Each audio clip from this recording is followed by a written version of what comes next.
Hello, everybody, and welcome to another episode of the Project Infinite podcast, the podcast covering the infinite and one of these days I'm going to get it. Ever-expanding multiverse of fandom from movies, comics, TV shows, video games. We got you covered. I'm Rob. I'm here, as always, with Courtney. Courtney, we got a lot of news because we haven't recorded in, 2 weeks. It's been a while. Good seeing you. Yeah, good seeing you, too. Yeah. Because, so we recorded the last two episodes that we did at Spoiler the same time. alert. I think I mentioned that in one of them. Did you? Too. Man, I thought it was going to be a big surprise when I said we did Top Gun in the 80s episode in the same day. Yeah, that was fun. Yeah, it was. We had to lie again like we did for Batman. Not as bad. Not as bad. That Batman one, we should have been in the Batman the way we were acting in that one. It was incredible. So this week we're going to catch up on all the news of the last roughly 2 weeks. Just about. And then I know last week I said that we were going to talk about Obi-Wan, but that was also a lie. We're going to talk about Stranger Things because there's a lot to talk about with Stranger Things because Netflix went hard in the paint. Yeah, they did. And, I mean, my early review, this is the best season of this show so far. I think it's still between this and one. Yeah, I agree. I wholeheartedly agree. I gotta see how this one finishes. Yeah, because if they stick the landing on this one, I think this could be one of just the best seasons of anything Netflix has produced so far. Because as a fan of Game of Thrones, I'm well familiar with with endings and how they can quickly derail something that you think is otherwise great. Yeah. So, and as a fan of Daredevil, I can see how an ending could be very strong and fitting. Yeah. So we gotta, see how these last two episodes play out. But yeah, we are going to do a full kind of deep dive into the first, 7, right? 7 episodes? Mm-hmm. Yeah, so we're going to talk about those. We're going to talk about the characters, the story, the villain, obviously, we're going to talk about, and just kind of Netflix's y'all must have forgot moment, which I think Netflix we mentioned. had a real rough patch, and then they dropped the season and they said, we're back. We mentioned a few weeks ago, leading up to Stranger Things, about how this is one of their pillars, right? Yeah. One of their cornerstones. Mm-hmm. So they had to come strong or come not at all. Yeah, basically. And Peaky Blinders is back as well. So Black Mirror is coming back. Yeah, they knew what you guys loved. Yeah, they knew. But first, we do have some news, and unfortunately, we are leading off with another passing. So Ray Liotta has died pretty unexpectedly. Really sad. Really sad. Passed away in his sleep in the Dominican Republic while filming another. He was still active as an actor. Mm-hmm. Passed away in his sleep. Obviously, most known for Goodfellas. Most known for his role as Shoeless Joe Jackson. Mm-hmm. Also, yeah, it just, sucks that I feel like every week we lead with something like this. We're like an important person of importance in either the movie industry or we covered the comic industry or TV or whatever the case is. An absolute all-time great, and I just want to talk about the fact that I know we live in the superhero genre world and it's such a big thing, this big caveat, but before that, when you were living in, the 70s, 80s, 90s, it was these characters that kind of, like we were, yeah. We were in this character defining genre, and Ray Liotta's Henry in Goodfellas is probably one of the most definable film characters to ever be put on screen. I mean, he's super dynamic. He's multifaceted. It's just one of the best characters I've ever seen written and acted, moreover, from Ray Liotta. Just something that a lot of people can relate to as well. If you're a young Italian American trying to make it in this country, everybody wanted to be a good fellow in the 90s. So just such an incredible actor. And he's also in one of my favorite movies, Place Beyond the Pines. So it's just super sad to see him go. He was only 67 as well, which is even more upsetting. But yeah. And also, for if you're a fan of video games, the voice of Tommy Vercetti from Grand Theft Auto Vice City, right. One of the most revered games of all time. He was the voice of the protagonist there. So yeah, it's just a shame. As we said, 67 people might look at that and be like, oh yeah, he was getting up there. Mm-hmm. But at the same time, a lot of people are still active, especially in the film world, well past 67, so definitely a lot more that he could have given us. It's a shame that he's gone. Again, as always, not an easy way to transition out of that, but from one renowned actor to another, and to one of the staples of this podcast, the Fast and Furious franchise, Rita Moreno has been cast in Fast and Furious 10 as Dominic Toretto's grandmother. I love it. Inspired I absolutely casting. love it. They probably watched West Side Story and they're like, we have to have her. We have to. I mean, it's just, Oh, sorry. John Cena and Vin Diesel's grandmother. Right. That's a real sentence. That's not a fake sentence. No, it's amazing. It's just, again, they've ever since they kind of rebooted Fast and Furious, they've leaned into like just the craziness. Yes, they embodied, because after Fast 6, you can kind of tell the franchise, and then obviously the untimely and super unfortunate passing of Paul Walker, the franchise kind of took a turn. And then once you get into 8, 9, they understood what type of movies they were making, and I gotta respect them for that. And they still do keep the action intensity pretty high, whether it be a little bit more ludicrous in some of the endeavors that ludicrous, you say? I think you got what I was doing. I thought I was going to get that one over your head. Nothing gets over your head. Your reflexes are too quick, Drax. But no, they understand and they embody the franchise and the world that they built. It's hilarious. They're just action comedies at this point, and that's just all they're going to be. So you don't need to critically rate these movies. Just go with your friends. Have a good time. Yeah, maybe drink a little before. Have a Corona. Yeah, have a Corona. Drive responsibly to the theater. Have a DD of a friend. That might be also Vin Diesel. Maybe have him drive you to the theater to watch it. That's your family. Take your family. Yeah, take your family to it. Don't take your friends. Take your family. Yeah, but your friends can be your family. Yes, they can. If I learned anything from Fast and Furious, your friends can be your family. And your brother can come back from the dead, supposedly. And Jason Momoa's in this one. Jason Momoa's in this one. Charlize Theron's back. She's the cameo queen now. She really is. Yeah. Yeah, she's 2 for 2. Yeah. I can't even talk about the other one, but she's 2 for 2. Right. But that's all we wanted to say about that. Yeah, anytime we have Fast and Furious news, it's nothing intense. It's just one thing happened. Except for that time that they got rid of their director. Yeah, that was pretty substantial. But we handled that. We handled it better than Fast and Furious handled it. So going back to last week, we obviously reviewed Top Gun, and we didn't have any of the early numbers or box office or anything like that, but we do now. And boy, is this movie just an absolute juggernaut. It has exceeded the $500 million threshold, which for a non kind of comic book movie is pretty crazy. Pretty insane. I mean, perfect weekend for it to come out, really owned Memorial Day. And what was more impressive to me was the drop off. So usually movies have a substantial drop off, and people usually that don't really know the industry, they get a little bit startled by the drop-off because they say a 60% drop-off. I'm like, yeah, people already saw the movie. Most people don't go to see it again. I think it had like a 59% drop-off? Like, that's incredibly insane to have only a 59% drop off. That tells you people are going back to see the movie. I saw the movie for a second time in between us recording the Top Gun episode and this episode. I will tell you, the first time you see that movie, it's the spectacle of the situation that gets you.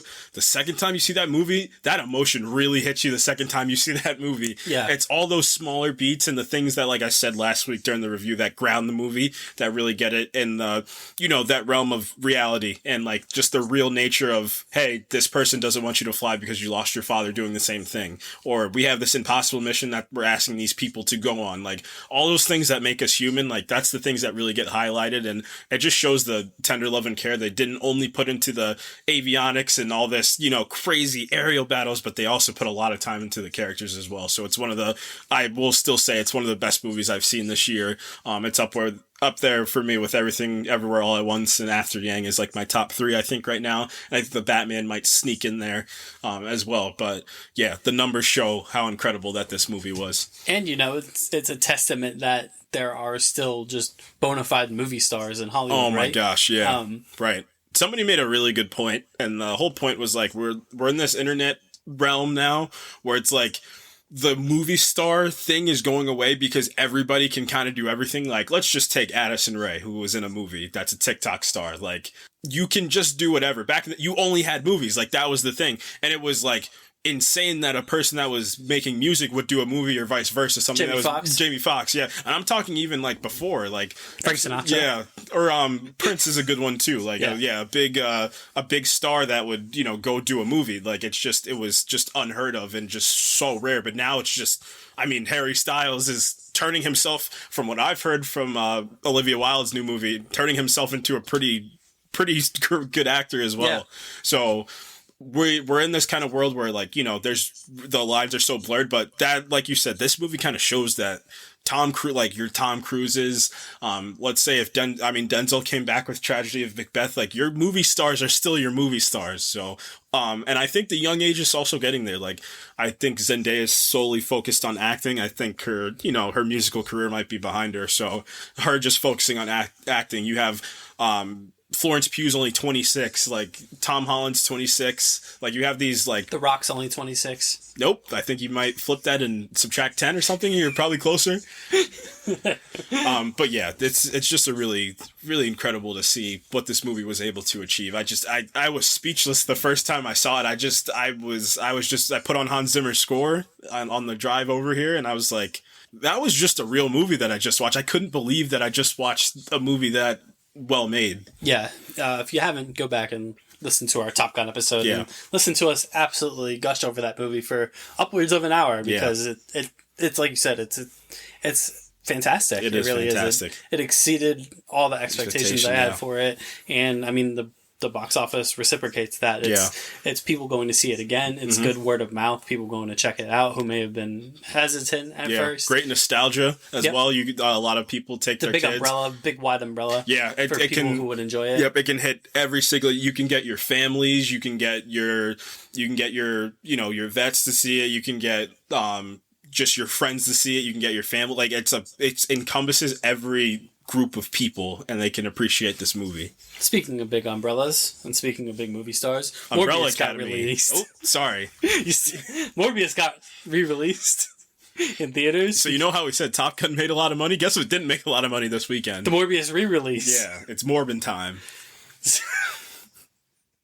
This was one of the most captivating stories of the last probably 2 weeks. Insanity. Since we filmed the Top Gun episode. Why would they do that? So, for those of you, I don't know how you could not know about this. So the internet decided to seize upon the absolute memery that is Morbius and opened up this gag about how he says it's Morbin time in the movie. Spoiler alert, he doesn't.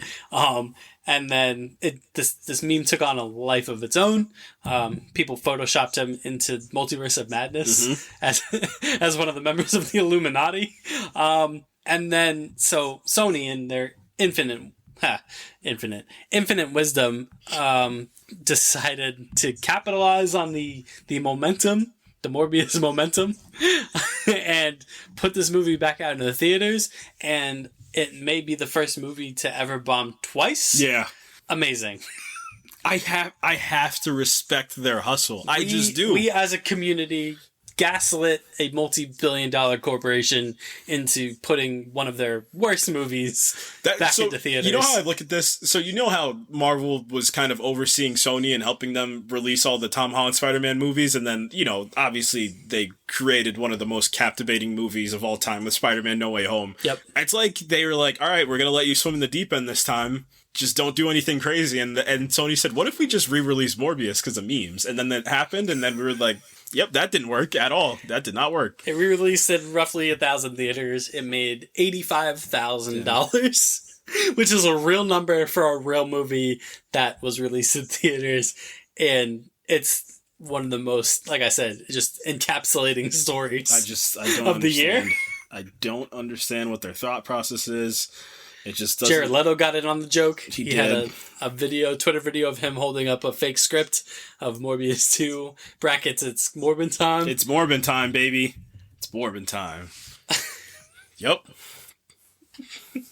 It's a real thing. Amazing. Amazing is an understatement.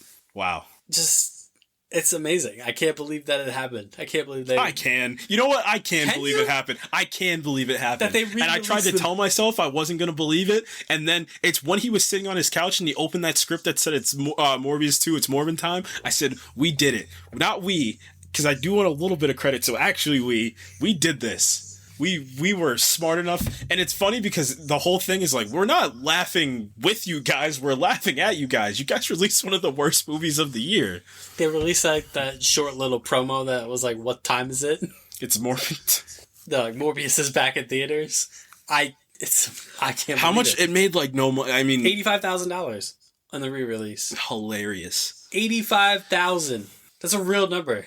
There are automobiles that are worth more money than what Morbius made in its re-release.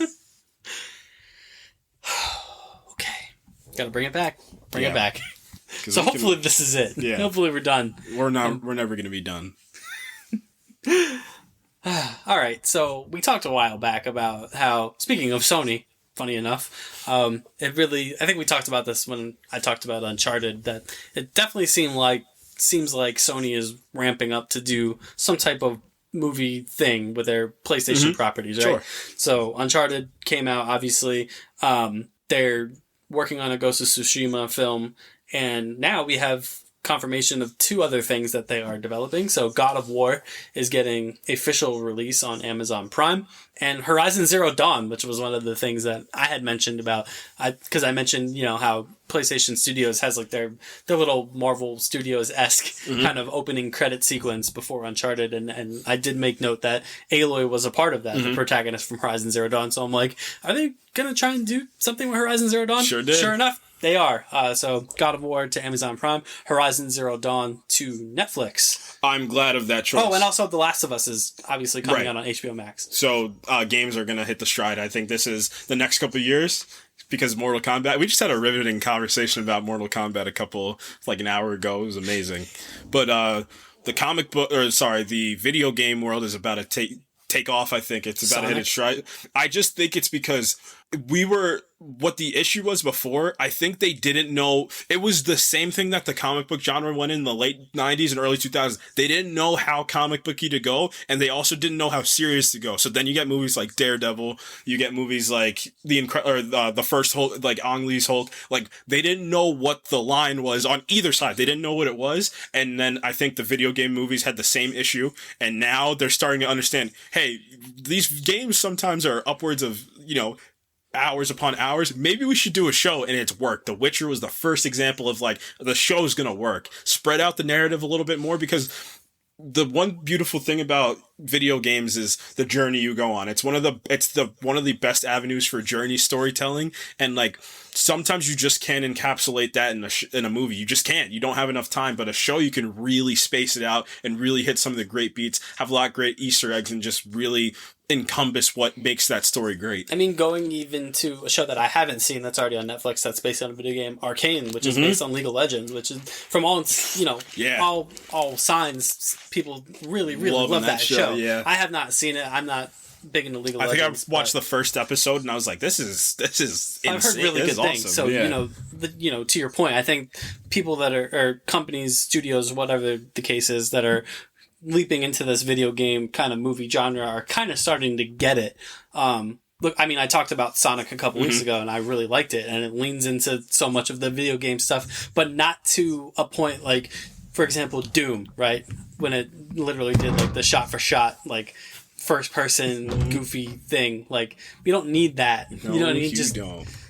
Just tell a story. Like, I mean, I guess the comparison to, like, if you were to compare, like, a video game movie from the early 2000s to, like, a comic book movie, I guess, like, Tomb Raider would be, like, the Spider-Man kind of, like, the early 2000s. Where we understood it, like, it's still a little campy and a little cheesy, but they understand what works and what doesn't work. That was the first example. Tomb Raider is probably the most successful out of all those early kind of... It's not the Mario and Luigi movie?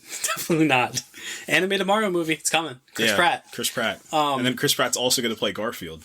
Yeah. So, I mean, we talked about, when this God of War thing was circulating about, like, the big thing is, like, who do you get to play Kratos? And then, Horizon Zero Dawn, same thing. You have to get... And Horizon Zero Dawn has this additive of the world, which is another thing. Yeah, so I think if you get the sell right, I think the Netflix budget can definitely help that a little bit and create this, this incredible landscape, because one thing about the Horizon series is, like, they have some of the most beautiful landscapes that you'll ever see in, like, big wide shots. Like, their establishing shots are just absolutely breathtaking.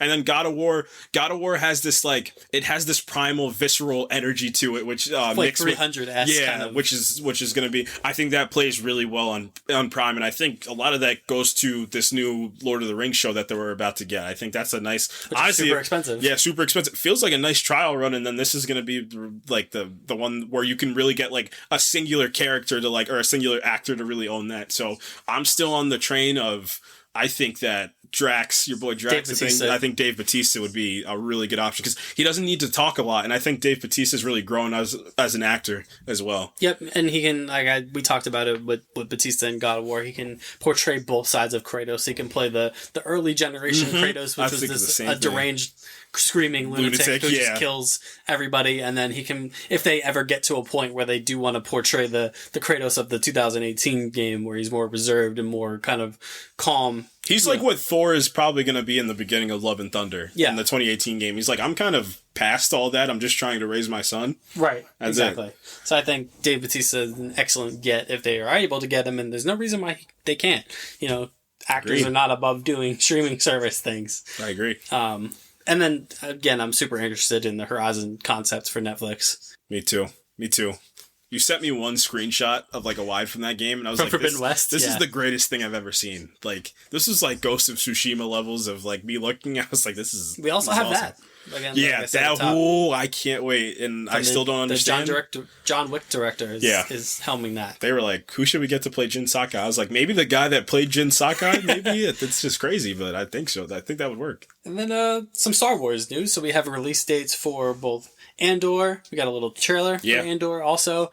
And then I got some thoughts. And then The Mandalorian also has a release date. So Andor will be coming in August with 12 episodes. I think so. I think it's a little longer. Yeah. So August is going to see I Am Groot. It's going to see the end of Miss Marvel. Right? It'll see the end of Miss Marvel. Yeah. No, it won't.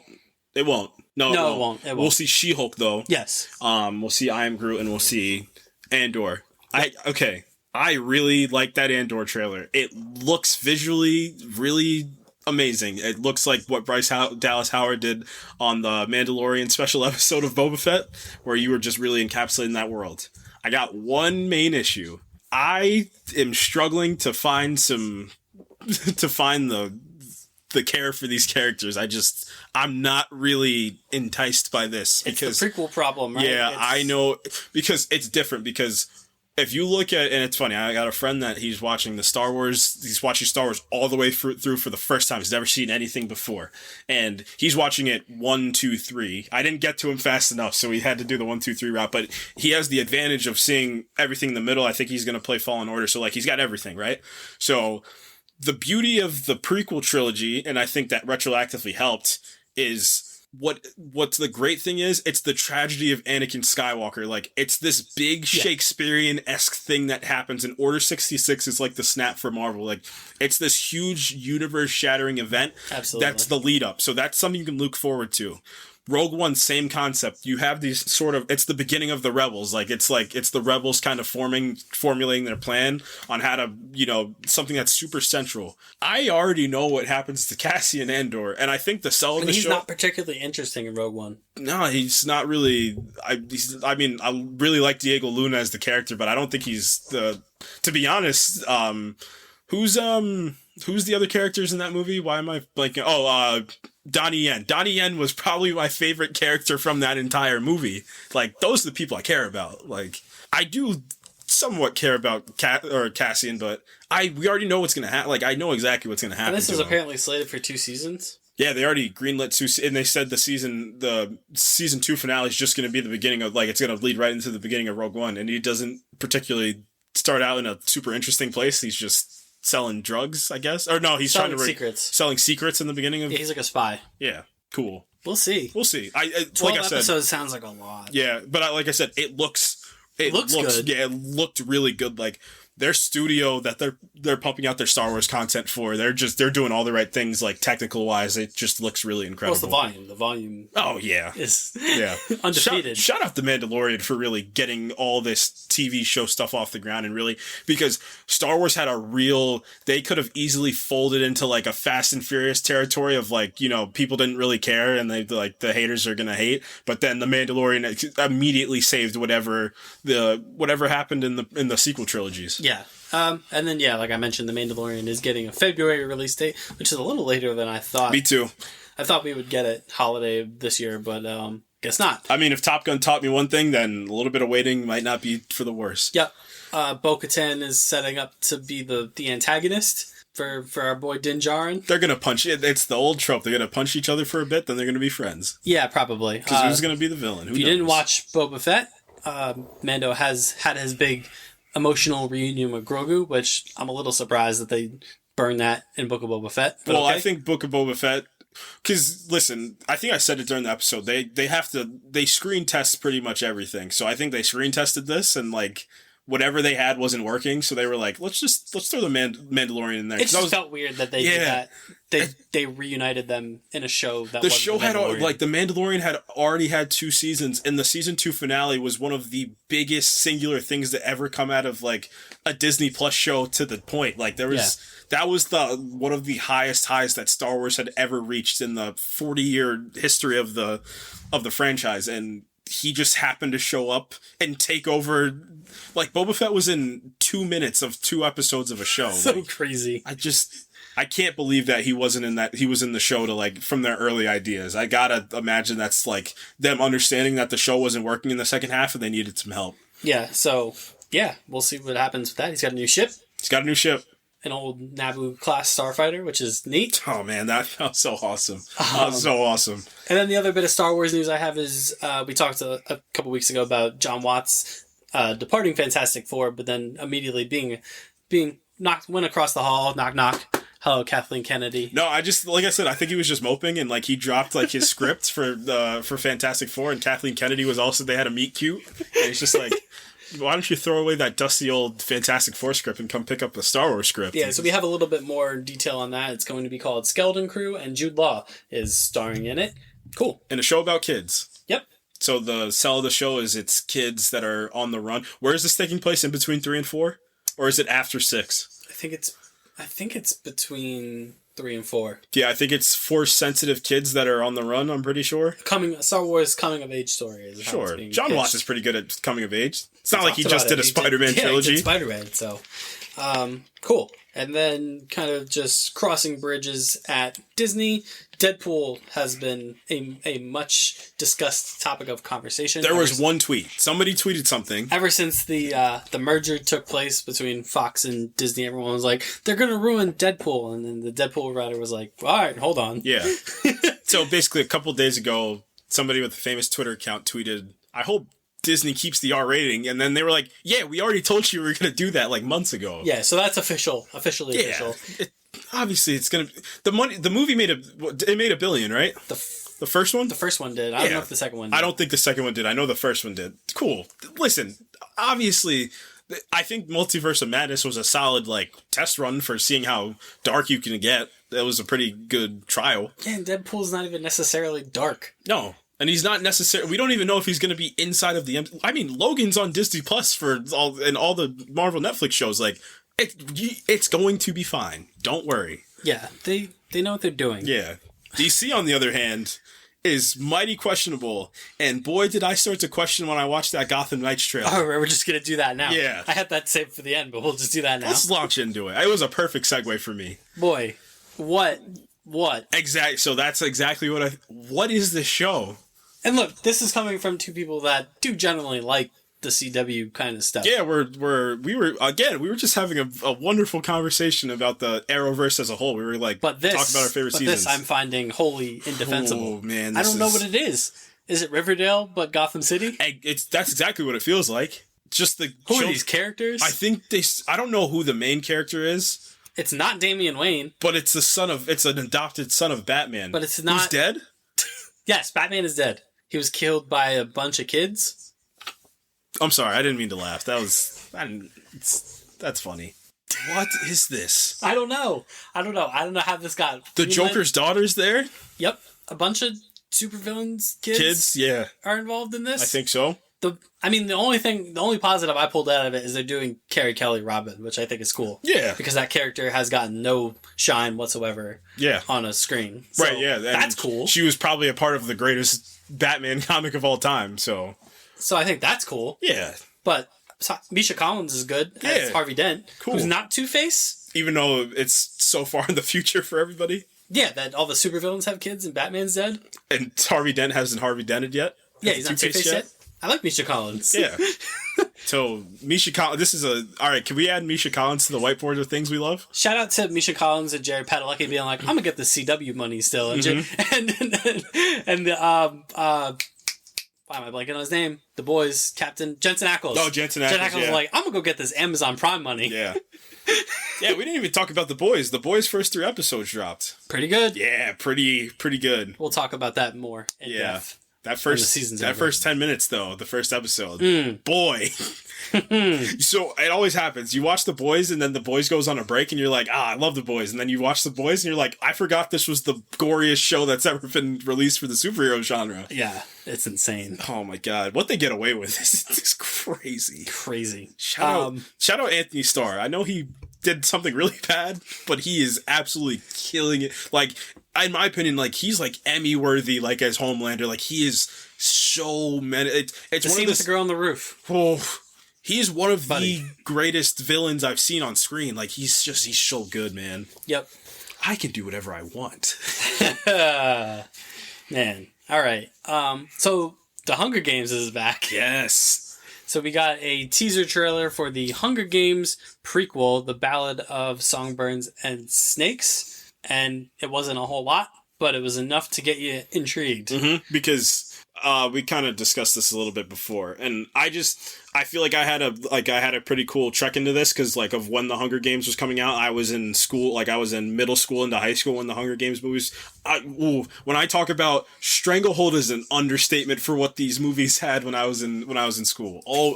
Everybody was talking about them when the movie dropped. Everybody was reading the books. Like, it was the hottest thing. And then Jennifer Lawrence on top of that being your main star doesn't hurt anything as well. No, it was really earmarked her ascent. Oh my God, as well. yeah.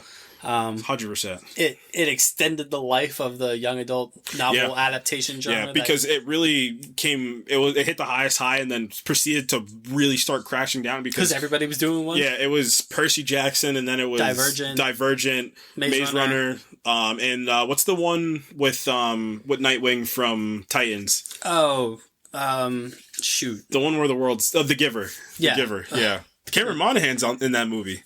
Not a good book to adapt to a film, to be honest with you. It's tough because you have to desaturate the world. Yeah, not a great book to adapt. And the Hunger Games trilogy, far and away, was the success story out of all that. Oh my gosh, and even that ended not great with Mockingjay. So Mockingjay we talked about it. Catching Fire was it's probably one of it's just a straight up pretty good movie beyond the franchise and beyond what the franchise has to like give as a whole story. Like the movie itself was just pretty well made. So this is coming out next November, so November 2023. Big pieces is Rachel Zegler is playing a girl from District 12. Yes, who is being mentored by the 18-year-old Coriolanus Snow, who you may know as Donald Sutherland from the future movies. Listen, I have an idea. Just de-age Donald Sutherland and have him be in the movie. They missed the mark. Yeah, so like I said, the teaser wasn't a whole lot. They gave you the whistle, the famous Mockingjay whistle, and not much else. They gave us a title card, and then they were like, see you in November. And then the last bit of news, which kind of got in right under the wire, was that Joker 2 is official. This was like a buzzer beater got in there, because I was about to hit record, and I said, wait a second, the Joker 2 sequel got officially Yeah, we knew this was coming. I mean... You knew this was coming, Pete. Yeah, for real, because... So Todd Phillips was like, yeah, well, if I get inspired, I'll maybe whip something up. And then, he had to remind himself that the movie made $1 billion. And when your movie makes $1 billion, you can find some inspiration somewhere. Yeah. So this is not surprising. Joaquin Phoenix will obviously be back. Interesting to see where this kind of goes. I really want to try to pronounce the name of this. Should I try? Yeah, go for it. It's French. Who cares? Just like Jesse Smollett, it's French. Maybe cut that out. Nope. Maybe don't leave that in. It's staying in. Fully adieu. Okay. I think that was good. Sure. Nice. Sounded good. Cool. Very French. Very French. Just like French fries. What is it? What is the line from Spider-Man 3? Romance. Yeah, romance. I am French. I am French. Peter Pecker. We are French. Shout out Bruce Campbell. At the Project Infinite podcast. You saw that petition that they want Bruce Campbell to take Amber Heard's role in Aquaman 2? And he's like, send me a script. Yeah, I'll do it. But yeah, this is not a surprise. I'm most curious to see the tone of this next movie. And where the movie kind of takes place. Not even where it takes place, what this narrative is going to look like. Because he's, spoiler alert for the first movie, he went full Joker at the end of the first movie. Shoots Robert De Niro, which is a no, you don't shoot Robert De Niro. You never go full Joker, son. You never go full Joker. He went full Joker. And then Batman's parents died. They did it in the same night. It was awesome. Not to Bruce Wayne, obviously. That probably stunk for him a little bit. But yeah, he's got enough money. He'll get over it. Yeah. He was the orphan we didn't get. You know what? Riddler was right. Riddler was absolutely right. I'm not going there. Riddler had a point? Question mark. Riddler misunderstood? Don't do this. It's like the beginning of Hawkeye when the Thanos was written on the toilet, and this man really went to Japan and started killing people. He went all over the world, and then he had the audacity to look at the Thanos was right and just shrug his shoulders like, maybe he was. This man, Riddler, was an influencer. He was an influencer. What's up, guys? Yo, what is up, guys? It's your boy, the Riddler, a.k.a. Rid22, coming back at you with another video. This week, we're about to buy some ammunition so I can fight the Batman. This episode is sponsored by HelloFresh.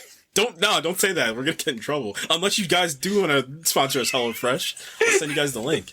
The Riddler's already had that market cornered. Yeah, we're famous now? Oh, we're not famous. Alright. Joker 2 is happening. Yeah. That's fun.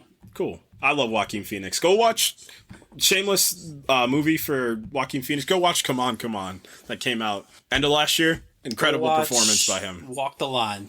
Go watch Gladiator. I could do this all day. I can't. so I'm not gonna. You conceded. All right. Lo and behold, we've made it to the main segment part, the main bit. Morbius 2. It's Morbius 2 predictions. Matt Smith is back. You guys thought Kate Bush's song Running Up That Hill was big? Oh, man. The Morbius? What? I don't even know what song that was. It doesn't matter. It was amazing. Matt Smith, ladies and gentlemen. Get that guy in a better movie, please. Michael! But no, it's not Morbius 2. It's Stranger Things. Stranger Things 4. More strange things are happening in Hawkins? The strangest things. The strangest things just keep happening in this town, and we can't figure out why. Yeah. D&D to BAME? Question mark? Nope. Nope. The devil? Probably. Probably.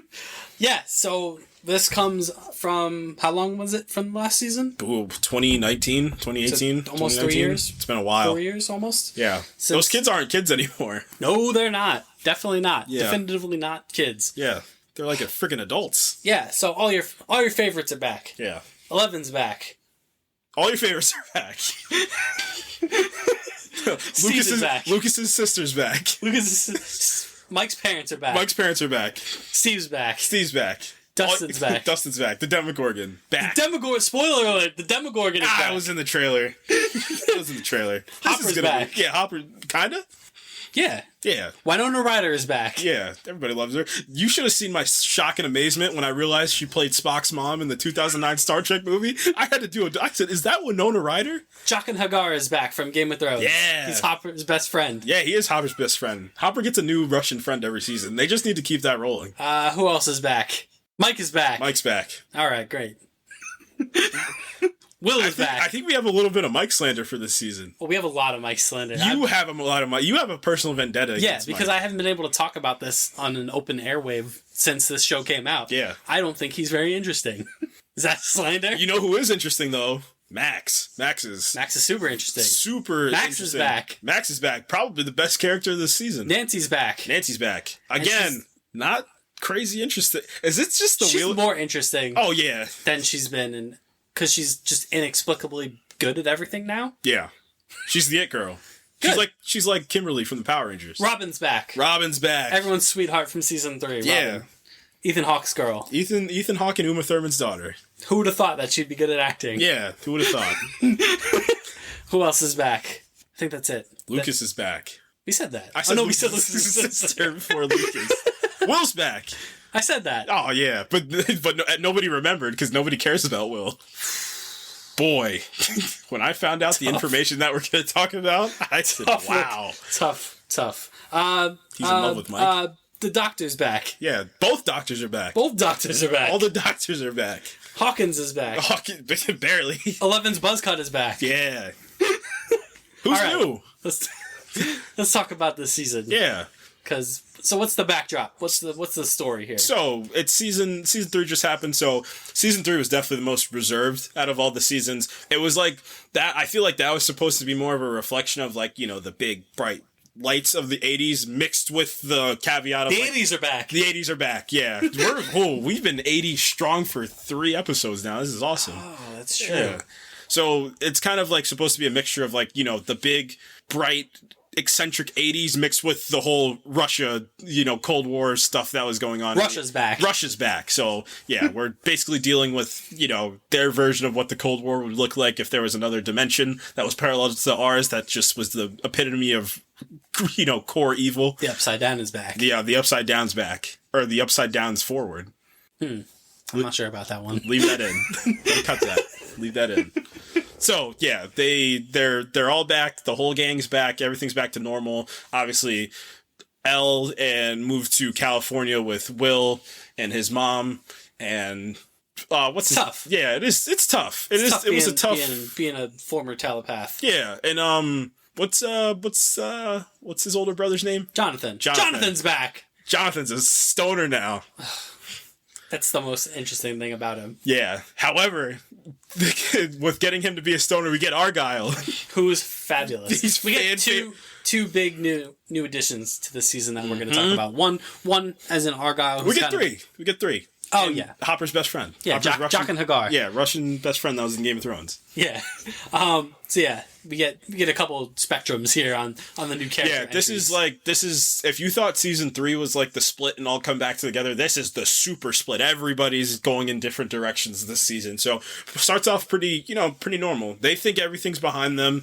You know, the Upside Down seems to be closed. The Mind Flayer has no powers. Yeah, so that's a pretty big thing because even Steve says it in this series, like this season, that usually they have a girl that has superpowers that comes and saves the day, but she's not here, so we have to come up with our own plan, which works. They're pretty intuitive and smart, and they're starting. I love everybody's like it's like where we're at with the MCU. Everybody's just bought in now. That's like knows about the Upside Down. They're just this is normal. Mostly, yeah, mostly.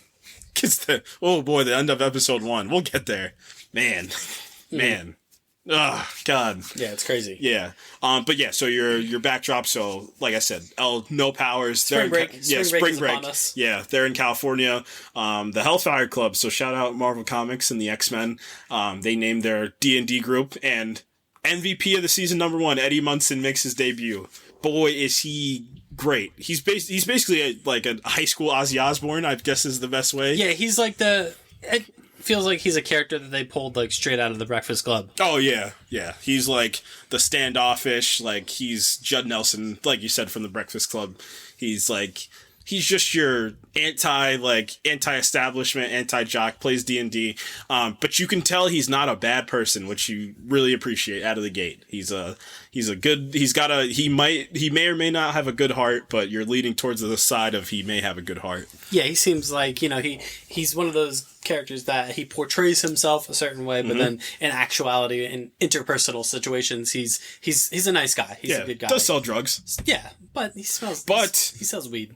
But on the other side of the coin is the head cheerleader, like the popular girl. They go to each other. They meet up in the woods, and it's like this really cute moment where she says, "I think I remember you from when we were kids," and like they have a nice heart-to-heart about a talent show that they were in. Just when he was wonderful scene. Yeah, he's like Joseph Quinn, by the way, is the actor. Yeah, and he gives a real broad spectrum of a performance. Like he has these quiet, like softer little moments where he's just kind of reminiscing on the past, which is I really appreciate too. So he did a really good job. And like I said, I love that wood scene with him and Chrissy until I didn't love that wood scene because man, I forgot Stranger Things was Stranger Things. Yeah. Yeah. So yeah, there's a lot of the first episode is essentially set up for what we're going to be dealing with. So everyone is kind of, it's this first episode is very classic kind of young adult, right? Yeah, it's really you're deep into your show's run, so this is the new status quo. This is what this feels like. This is the full acclimation to what the new status quo is. Which is Will and Eleven kind of living together, kind of sibling sort of. Yeah. Sibling adjacent. I think I would go far enough to call them they're siblings now. Yeah.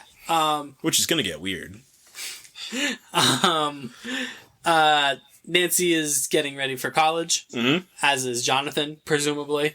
There's a little rift there. Yeah. Not only is there a rift to the Upside Down, there's a rift in their relationship. Yeah, there's some tension that isn't addressed quite yet. Yeah, basically, Nancy wants to go to the college with Jonathan, and Jonathan's not so sure about all this. It's Argyle. He's putting the devil's lettuce in his brain. Yeah, Dustin and Mike, who are kind of closest to basically the status quo of the characters from the last 3 seasons prior, where they're just nerds who play D&D. Mike is prepping to go see 11. Yeah, they're all in high school now, so they're all freshmen in high school. That's the big thing. So they're all freshmen. Would be remiss to not even talk about Max. So Max's big piece, and Max owns a big piece of the plot this season, which is really, really awesome. She's for some reason traumatized over the death of her brother. Who would know that a creature from a different dimension killed that was made up of the flesh of all the people from Hawkins? How would that traumatize you? And murdered her brother. Murdered her brother in cold blood. Yeah. Shout out Dacre Montgomery. He's back. Briefly. Get him as Johnny Storm. Listen up, Marvel. Get him as Johnny Storm. He's back briefly. Yeah. In some weird hallucination thing.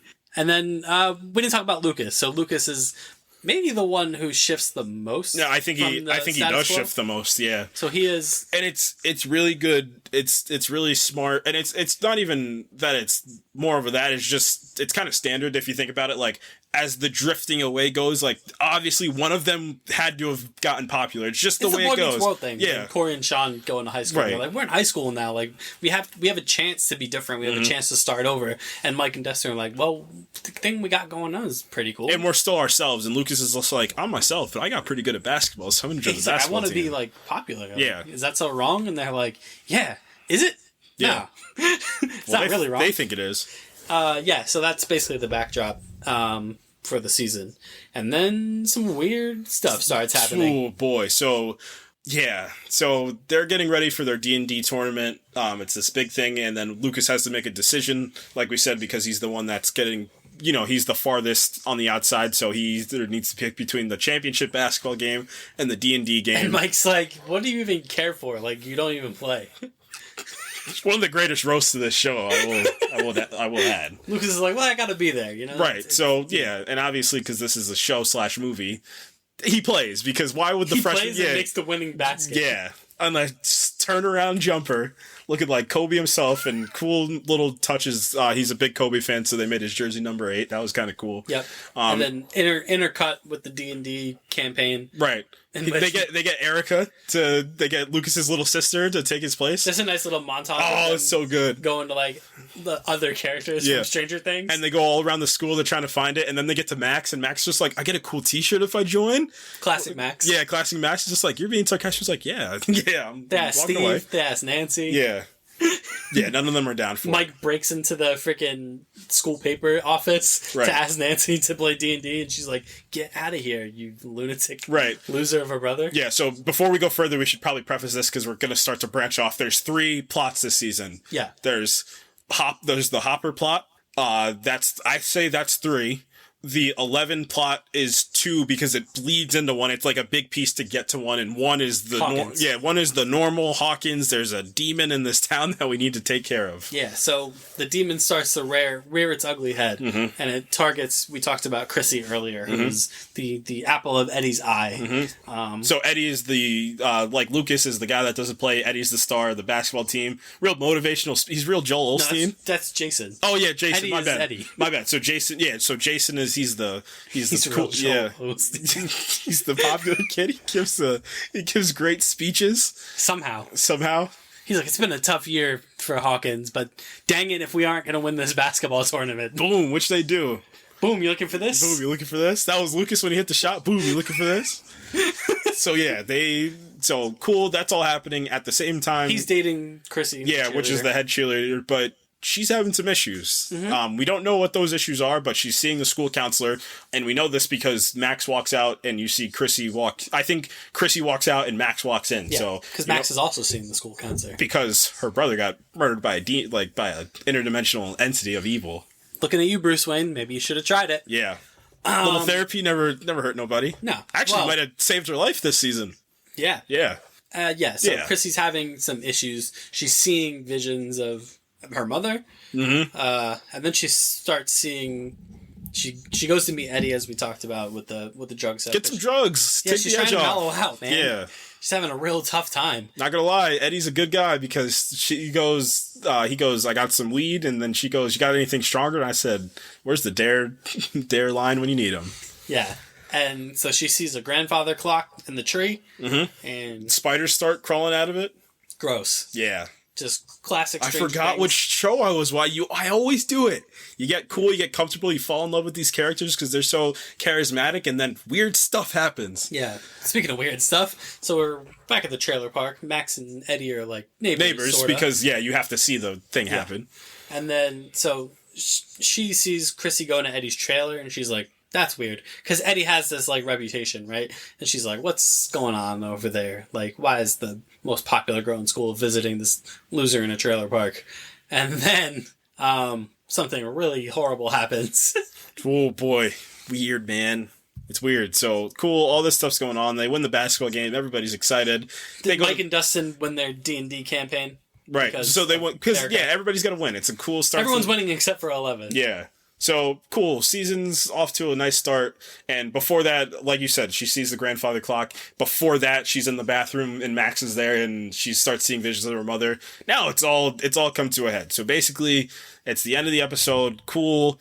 She's buying her drugs. They're having a nice heart-to-heart because, people aren't so different. Even though if you're the cheerleader or you're the weird kid that sells drugs at school and that plays D&D, you can be good people. Yeah. And then she gets transported to her house where her mom turns into a demonic version of herself and is chasing her around. Then turns into this weird squid-looking mother fluffer. Mm-hmm. And then you see her dad on the couch with his eyes cut out and his mouth tied shut.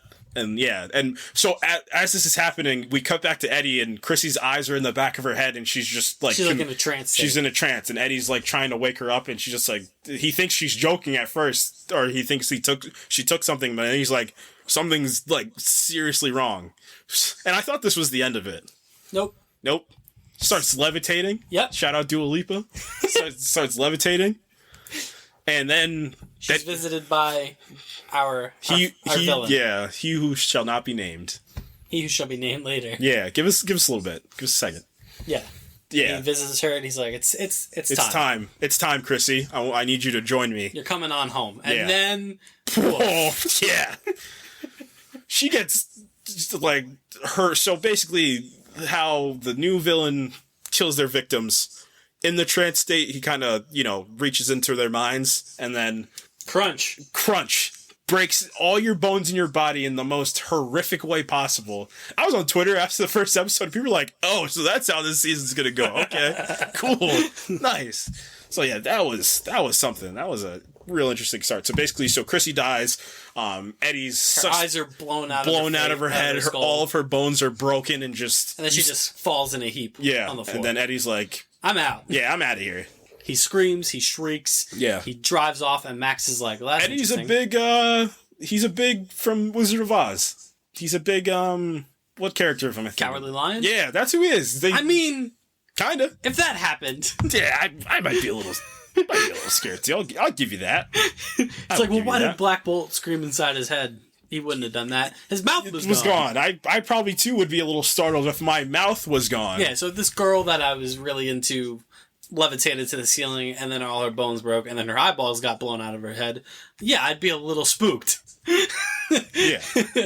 And yeah, that's how the first... Well, then I guess we should mention briefly what's going on with 11 and Will. 11's having a real tough go of it. Right, yeah. Basically. Yeah, she's getting bullied. So, like we said, it's spring break, so... I guess Mike has a deal with his parents. Be a good guy, and you get to go see your superpowered girlfriend. Formerly superpowered girlfriend. Formerly superpowered, the player formerly known as Mouse Cop. Shout out to Key and Peele. But so Elle's big arc this season is Elle's got to get her groove back. Yeah, so it's basically that, and so that's the physical arc is she's got to get her powers back, and she gets away. Good Doctor. So we're gonna refer to Papa as Bad Doctor, and the other one as Good Doctor. We should also tying in with Elle's story, how the actual season starts. Yeah. Which is the flashback to back when 11 was in the Hawkins lab. So, yeah, Brenner's alive. Brenner's back. Yeah, and you're like, how is Brenner back? He definitely is big time dead. And then you figure out it's a flashback, and you see de-aged Elle in a room with all the other test subjects, presumably 1 through 11, 2 through 10. Murdered. Brutally murdered. And he's like, and 11's there. She's got the classic 11, like, eyes bloody. Well, yeah, because, like, before, it's so smart, and I can't talk about the end yet, but it's so good because usually her nose bleeds, but she killed all those people, so presumably it would take more power, so now her eyes are bleeding. Like, you think it's like, man, she really just lost it and killed everybody in here. Brian was like, what did you do? Yeah. Like, what did you do? And then that's how, then we flash forward to, like, how the actual season starts. Adult Elle, not adult Elle. Teenage young Elle. adult Elle. Yeah, young adult Elle. She's having a real tough go at school. Yeah. She's trying to give a presentation about her biggest inspiration. Yeah. You know. Her hero, which is Hopper, who gave his life in season 3. Or so we thought. Yeah, and everyone's like, nobody cares about your dumb dad. Especially Angela. Classic mean girl. Classic mean girl. Of course, you gotta have a mean girl. Yeah, if we see Angela on site, on the street, it's on site. Don't cross the street, Angela. It's gonna get real tough for you. Yeah, she's real mean to 11. She has, like, her crew of mean other popular 9th graders. Yeah, and they treat 11 like crap. Yeah. She tries to use her powers, and people are just like, well, you're a freak, aren't you? Yeah. She shouldn't have done that. Shouldn't have done that. Bad move. That. And then Will's just there like, Yeah, so Will goes to Cali for nice spring break. They go... Mike. Mike. See? This is why Will gets no respect. He can't even keep them straight. Yeah. All right, you know what? I guess we have to address this now. That wasn't my fault. That was your fault. No. I was going to glide right over that. No. This is your fault. I was going to glide right over that, and you gave me a look.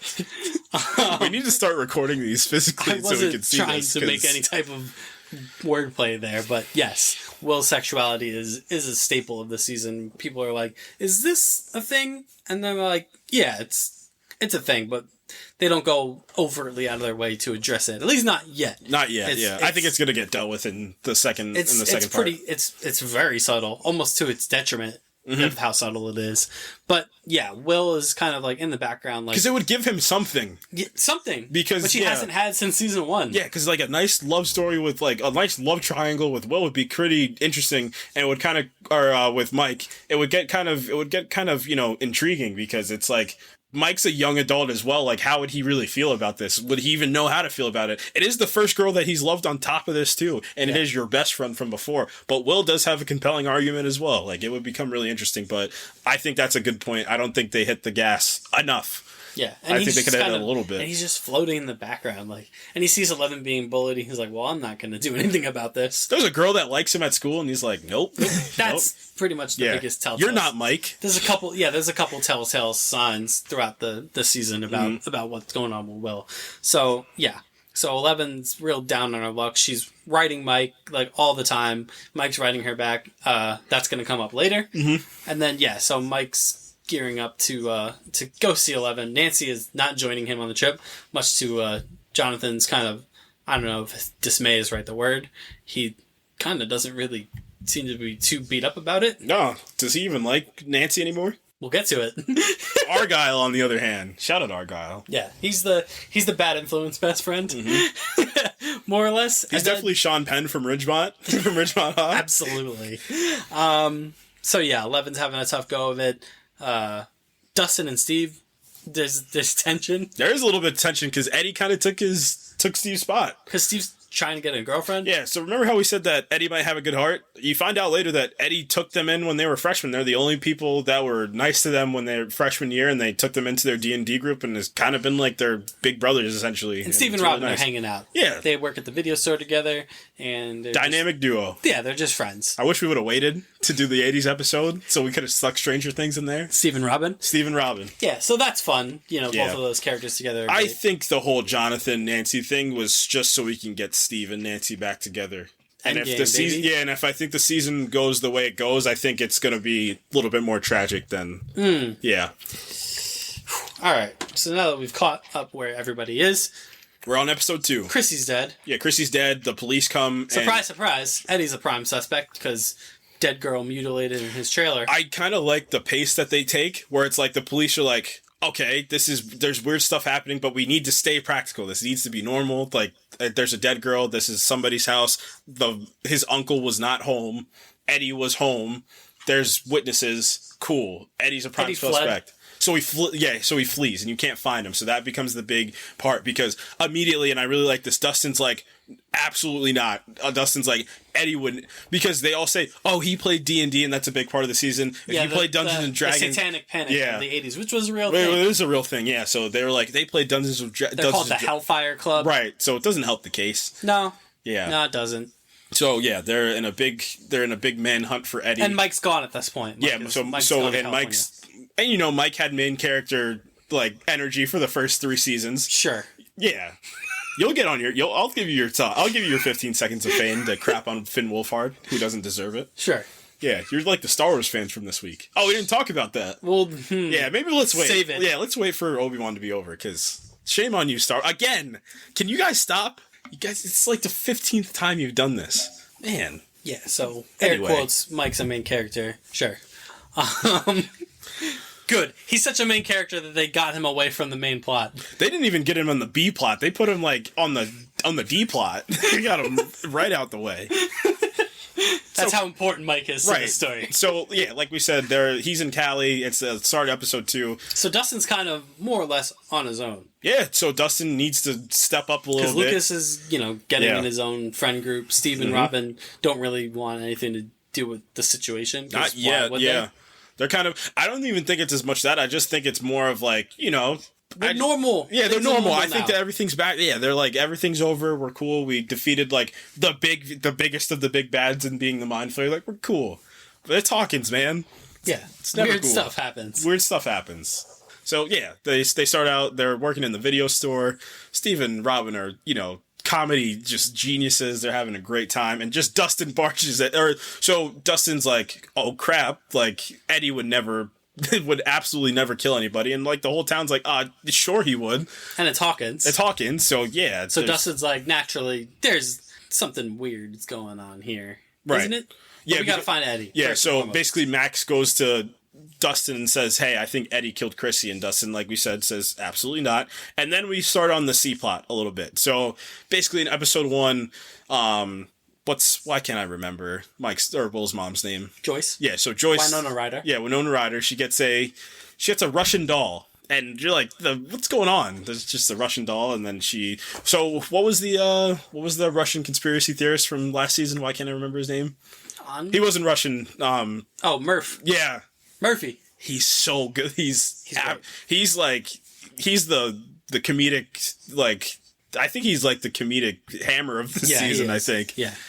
He owns a lot of the comedic timing and a lot of good bits this season.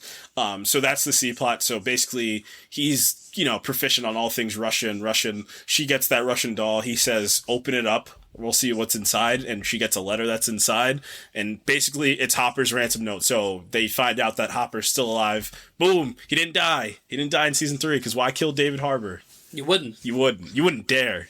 David Harbour brackets just can't get out of Russia, can he? No, he can't. Yeah. He's Red Guardian. He was trapped in a prison. And boom. Now on to another prison as a whole new character. Cool.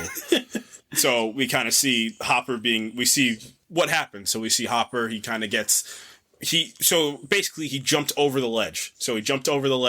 He was saved from the blast, but all the Russians were like, hey man, we got you. Yeah, you killed all our comrades, man. Can't do that. You're going to the gulag. Yeah, you're going to the gulag, and not the cool Call of Duty one. You're going to a real gulag. And he's like, no, I don't wanna. Yeah, like too bad. So yeah, he's down bad. Yeah, so back to the A plot. Nancy's working at some paper. School paper. She's got her nerdy friend with him. Who's like, with her. Why don't you date me, Nancy? Yeah, and he's like, no. She's like, not interested. Yeah, and then they're like, all right, let's just go back to the AA plot. It's over. So they basically go to the crime scene just to see what happened. So basically now the town knows that they know somebody's been murdered. They don't know it's Chrissy yet, because the only way the town finds out is because they start questioning what's going on. And all we know is that it was a student from Hawkins. We don't know who it was yet. Yeah, and then cut to all the jocks after their big championship win, and this is on the news that, like, someone had been murdered from the school. And they're like, man, wouldn't it be real funny if it was Chrissy? Yeah, because they were like, it was somebody from Hawkins, and then one of them says it was probably just some low-life druggie that nobody cared about. And then I think somebody asked, where was Chrissy during the game? And they were like, we don't know. And then one of the friends goes, oh, it would have been crazy if it was Chrissy that was murdered. And then Jason's just like, don't joke about that. And he pulled the Angela from The Office. I wouldn't joke about that. And then the cops show up. Yeah. And they're like, oh, crap. Maybe it was Chrissy. Yeah. So he pretty much does the forest yell. He runs into a forest and does the scream. Yeah, he pulls it out of the police that Chrissy isn't. He's like, why are you questioning me about this? Yada, yada. Like, what happened to Chris? Is it Chrissy? Is it Chrissy? And they're like, he can't confirm nor deny that it was Chrissy. And he was like, so it was Chrissy. Yeah. Then he's like, where was she found? Yada, yada. She was at Eddie Munson's trailer. Let's get our Archie Andrews Red Hood gang together. They really do. That's exactly what they do. What was Riverdale, man? Remember when Riverdale was kind of cool in the first season and a half? And then they have superpowers now because I hadn't watched in like 5 years. And then they're like, yeah, we're going to go find Eddie. Lucas Yin? You want to be cool? Yeah, Lucas is like the plant at this point because you don't know it, and then you kind of do know it after. Once you get into the throes of episode 2, Lucas is still on their side. Those are his brothers. Like, he would never portray them like that. No, so what kind of idiot plays D&D? And Lucas is like, idiots, that's who. Yeah, Lucas always gives himself away. Like, he knows exactly what to do at some point. They're like, how would you even know that? And he's just like, psh, I just looked at the thing. And my sister is into that stupid stuff. So, yeah, the jocks are looking for Eddie. Dustin's looking. It's basically a race to find who can find Eddie first because it's the police. Yeah. It's Dustin and company, and it's the jocks. Yeah. And Dustin's the only one that believes in Eddie at this point. Yeah. And luckily they get to him first. But before that, Elle's got some anger issues. Yeah. Rightfully so. So Mike shows up and he's like, hello, I'm here. Yeah. Let's go roller skating. And, Elle brings him to roller skating. Yeah. Because she's like... She wants him to meet her quote-unquote friends. Yeah.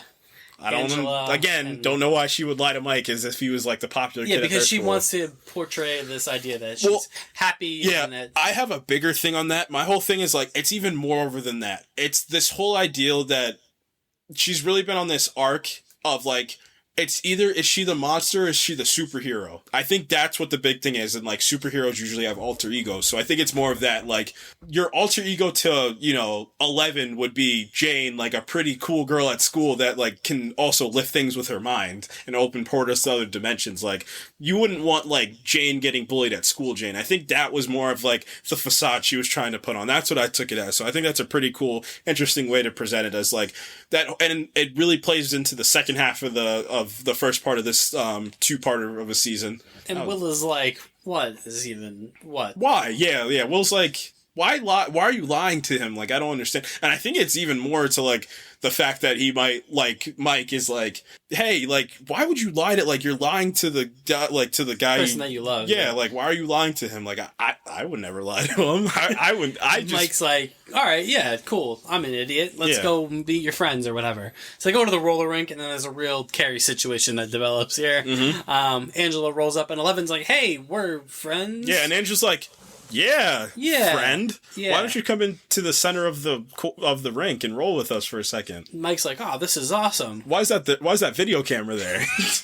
Why is that guy holding a chocolate shake over there? What's going on? And my man with the chocolate shake goes, whoops. Yeah. Spills it all over them. She trips, she falls, she's crying. Mike's like, hey, man. Yeah. That's the extent of his defense. Yeah. Good job, Mike. Yeah. You really don't like Mike. I like Finn Wolfhard. I don't like Mike. He's like, hey, that's my girlfriend that you're embarrassing. Yeah. So Can I say it? What? This was on Will's birthday. That nobody remembered, including the creators of the show. Us, the creators, the people in the show, nobody remembered. But I gotta think he definitely, like, it's just the fact that Jonathan's, like, looked at him and says, have fun, okay? Like, man, that was really his birthday, and his best friend / hopefully future love interest came back to celebrate with his new stepsister. Like, it was a great time. Yep. So 11 retreats. She disappears, and then she's like, you know what? I'm over this. Mm-hmm.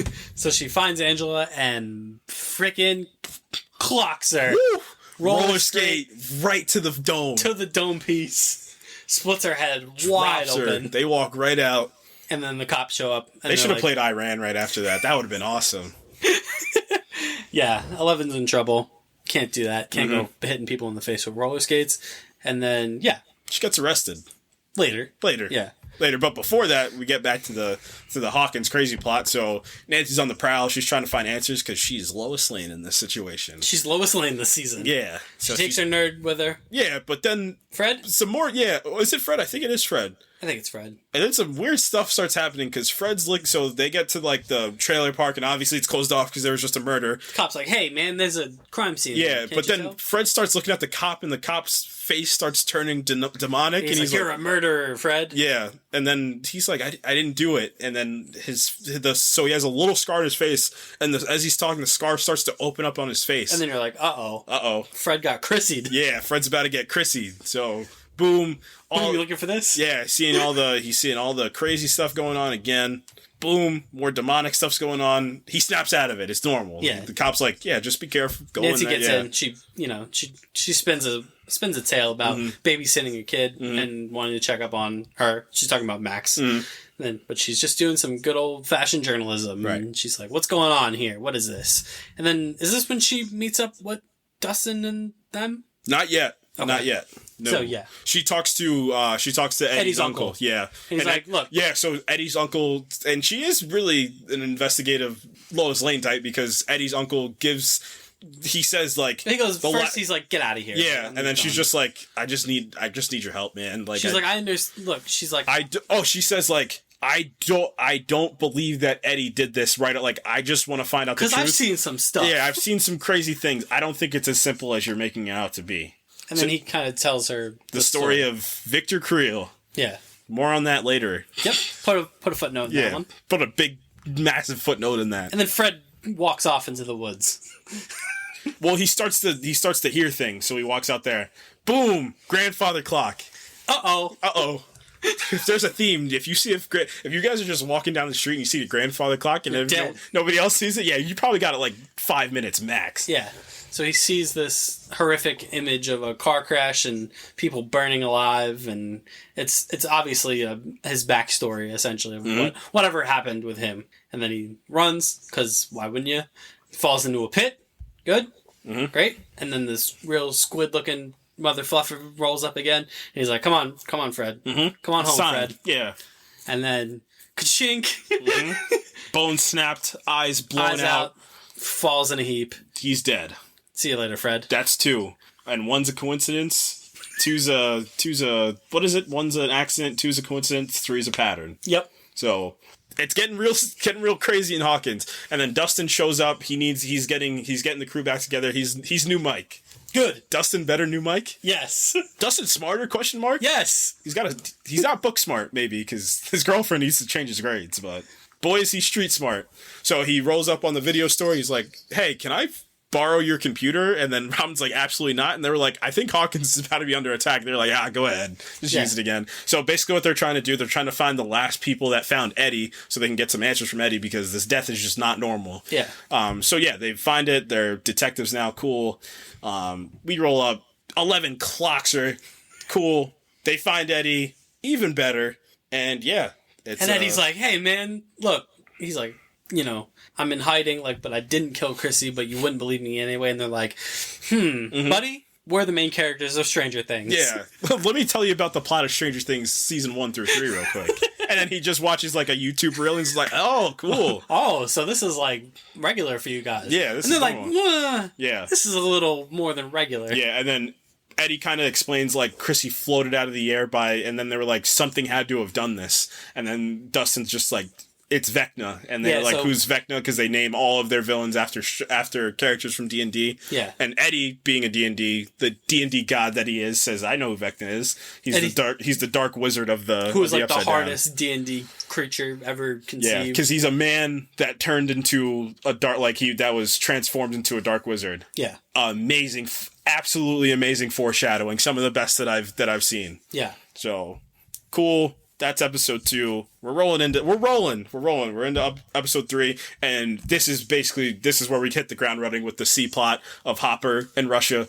He's on the chain gang. He's making friends, being charismatic. He's hoppering it up. Strikes a deal with our guy, Jock and Hagar. He's like, look, I'm gonna get you out of here, sorta. Mm-hmm. We're gonna call our pal Yuri, and he's gonna fly Joyce and Murph in, and then fly you out. But look, I can't break you out. Mm-hmm. You got to figure that bit out yourself, Hopper. And Hopper's like, I'll figure it out. Yeah, I'm one of the main characters. Of course I'll figure this out. Yeah. So, sure, well, that doesn't come till later. That's fine. Cool. Joyce and Murph are getting ready to go to Alaska. Yeah, they have to lie. But Jonathan's high, so they don't care. Yeah. That's really what they divulged his character into. Yep. Is it better than being the creepy photographer? Yes. Yeah. Yes, definitely yes. So Eddie in this episode he's now outed, so now people know, like, Eddie Munson's, like, he's the main, like, suspect in this murder. Not like official. Right, but it's a rumor. Because the cops are still not announcing that publicly. Right. And at the very beginning of this episode, Good Doctor, I always forget his name. Me too. Yeah, we'll remember it. You guys know who we're talking about. Good Doctor from season 2 that replaced Brenner from season 1. The episode starts with him and the government comes back and they were like, some crap's going down in the upside down, or in Hawkins again. And they were just like, we don't really care about Hawkins. We just want the girl. Yeah, so she's doing these murders, right? Yeah. The doctor's like, what? No. How could you possibly deduce that? He says, like, she's dead. Like, I don't know what you're talking about. They're like, we know she's alive. We want her. And why don't we bring you in? We'll have some fun. Nah, not interested. Yeah. And they were like, we're the military. We're the U.S. military. We're going to make you interested. So, yeah, he gets recruited. This episode also has a lot to deal. Like I said, it's the fallout of what happened with 11 and, you know, her just absolutely just going crazy on Angela. I love that. Yeah. Yeah. But this episode, like I said, it's titled The Monster and the Superhero. So, like I said, this is her whole big arc of this season. It's her battling between, like, were her superpowers that made her, is that what made her special? Yes. Is she just... Hey, man, is she inherently, like, is she just a monster of a person? Is she? Is she just, She saved the world twice. Yeah, she did save the world twice. 3 times. Yes. 3 times. Well, Billy kind of saved it the 3rd time. He helped. He helped by dying. Shout out Billy. We loved you in the Power Rangers movie. Best thing he could have done was die. All right. Yeah. So Nancy and Robin don't like each other. Well, Robin is kind of flippant about it. Nancy kind of doesn't like Robin. Right. Oh no. So yeah, Robin I just think could care less. And I think Robin's like a jokey kind of person. And listen, the big thing is, like, Nancy just still likes Steve. That's just, there's no way around it. Steve Redemption is coming full circle finally. Full steam ahead. So yeah, she still has feelings for Jonathan for Steve. And she sort of still have feeling for Jonathan too. But absence is not making the heart grow fonder. No. Before that, real quick, I just want to finish out with 11. Yeah. Her and Mike have a really good scene. She has a really good scene. Because Mike's just kind of sitting there and being like, I like you, like, you're cool. And she's just like, what's the line she told him? She's just like, from Mike, you never say I love you anymore. And he's like, you really can't stand Mike, and it's getting funnier every time. She gets arrested. Because she burned Mike so hard. Yeah. The cops are like, we gotta get you out of here. In jail for this burn. So yeah, she gets roasted. This guy. Yeah, she gets arrested. And they're like, "Hey, turns out you can't smack a girl in the face with a roller skate. Let's go." And then Good Doctor shows up. Sure. And he's like, "Yeah, hello." Well, so basically, she gets arrested, and then like this clandestine, quote unquote, it's supposed to be the CIA. He's like, hey, we're going to take it off your hands here. And apparently whenever you show somebody a badge in the 80s, you got to just give up the suspect. And Mike and the company are like, hey, kid, you can't do that, surely. And they're like, yeah, we can. Mm-hmm. She's going to juvenile prison. Yeah. And Mike's like, so jail. Mm-hmm. Yeah, Mike, jail. Get out of here, Mike. Yeah, so Good Doctor rocks up and he's like, 11, look, this can go one of 2 ways. Your friends are in more trouble than they realize. Stuff's kicking off in Hawkins, mm-hmm. And I know you don't have your powers. We gotta get your powers back. We gotta get your groove back. Yeah, she was just like, am I still in trouble for what I did to Angela? They were like, oh no, everybody hated Angela. She's cool. I would have hit her too. Yeah, I would have done the same thing. It's fine. We'll take care of that. Yeah. What we do need you to take care of is getting your powers back, young lady. Yeah, I need you to come with me, willingly, let's go sit at a diner and talk about the future of this plot, shall we? Right. But the race for Eddie Munson's still on. The jocks get a good advantage. They find out that he could be near the lake. Lover's Lake, I think it is. Cool. Yeah, but then Lucas deters them away from that. However, at the same time, one of their friends starts getting those visions again, and Vecna's on the prowl, and you kind of start to formulate now it's the third one, so it's the pattern. So it's... Did he do that before he started doing it to Max? It's before Max. He's the third one. He's the third person. So basically what it is you kind of start to formulate that Vecna's playing on your emotional distress and your traumas from your past. Oh, because he starts with that kid and then he jumps to Max. Yeah, yep. And then he, moving a little further ahead, he gets that kid, yeah. Yeah, because he gets annoyed, basically, that Max got away. So he's like, I'm going back to this kid. Yeah. Get your bones snapped, kid. Boom, you thought you were good at basketball? Watch this. Snap your legs. Yeah. How about that? So he starts kind of seeing some stuff, and he's like, oh, that was weird. And then, so Lucas is like, I know where he is. He's at this weird cabin in the woods. And then, you think, because Dustin and company have zeroed in on Eddie, you're like, oh, shoot. Lucas, kind of betrayed them. Because he's like, yeah, I know. But he didn't. He led them to Hopper's old cabin. And he's like, he's not here, man. And Lucas is like, ah, shoot. They got me. Those D&D demons got me. While this is happening, like I said earlier, they start to formulate, you realize they're playing on trauma, and and they realize Fred and Chrissy both saw the school counselor. And then they all... they all do the dun-dun-dun right at Max, and they're like, have you been seeing the school counselor? And she's just like, yeah, and they're like, oh, crap. She's like, I need... So they go to see the school counselor. Well, Max goes to see her, and she's like, can you tell me about Chrissy? And she's like, absolutely not. Yeah, that's just... Can't do that. It's so ridiculous. Max just steals her keys. Right. Classic Max. And they find out. And then, like I said, the end of the episode, Elle gets put on her hero's journey back. She gets put on her redemption arc. She needs her powers back. Boom. And then, sadly, the end of the episode, they get back to the school, and Max sees the grandfather clock. And you're like, oh no. Race is on. What's going on? And then, what is... Oh, Joyce and Murph are flying up. Yeah, they're going to Russia. Cool. It's the C plot. Yeah.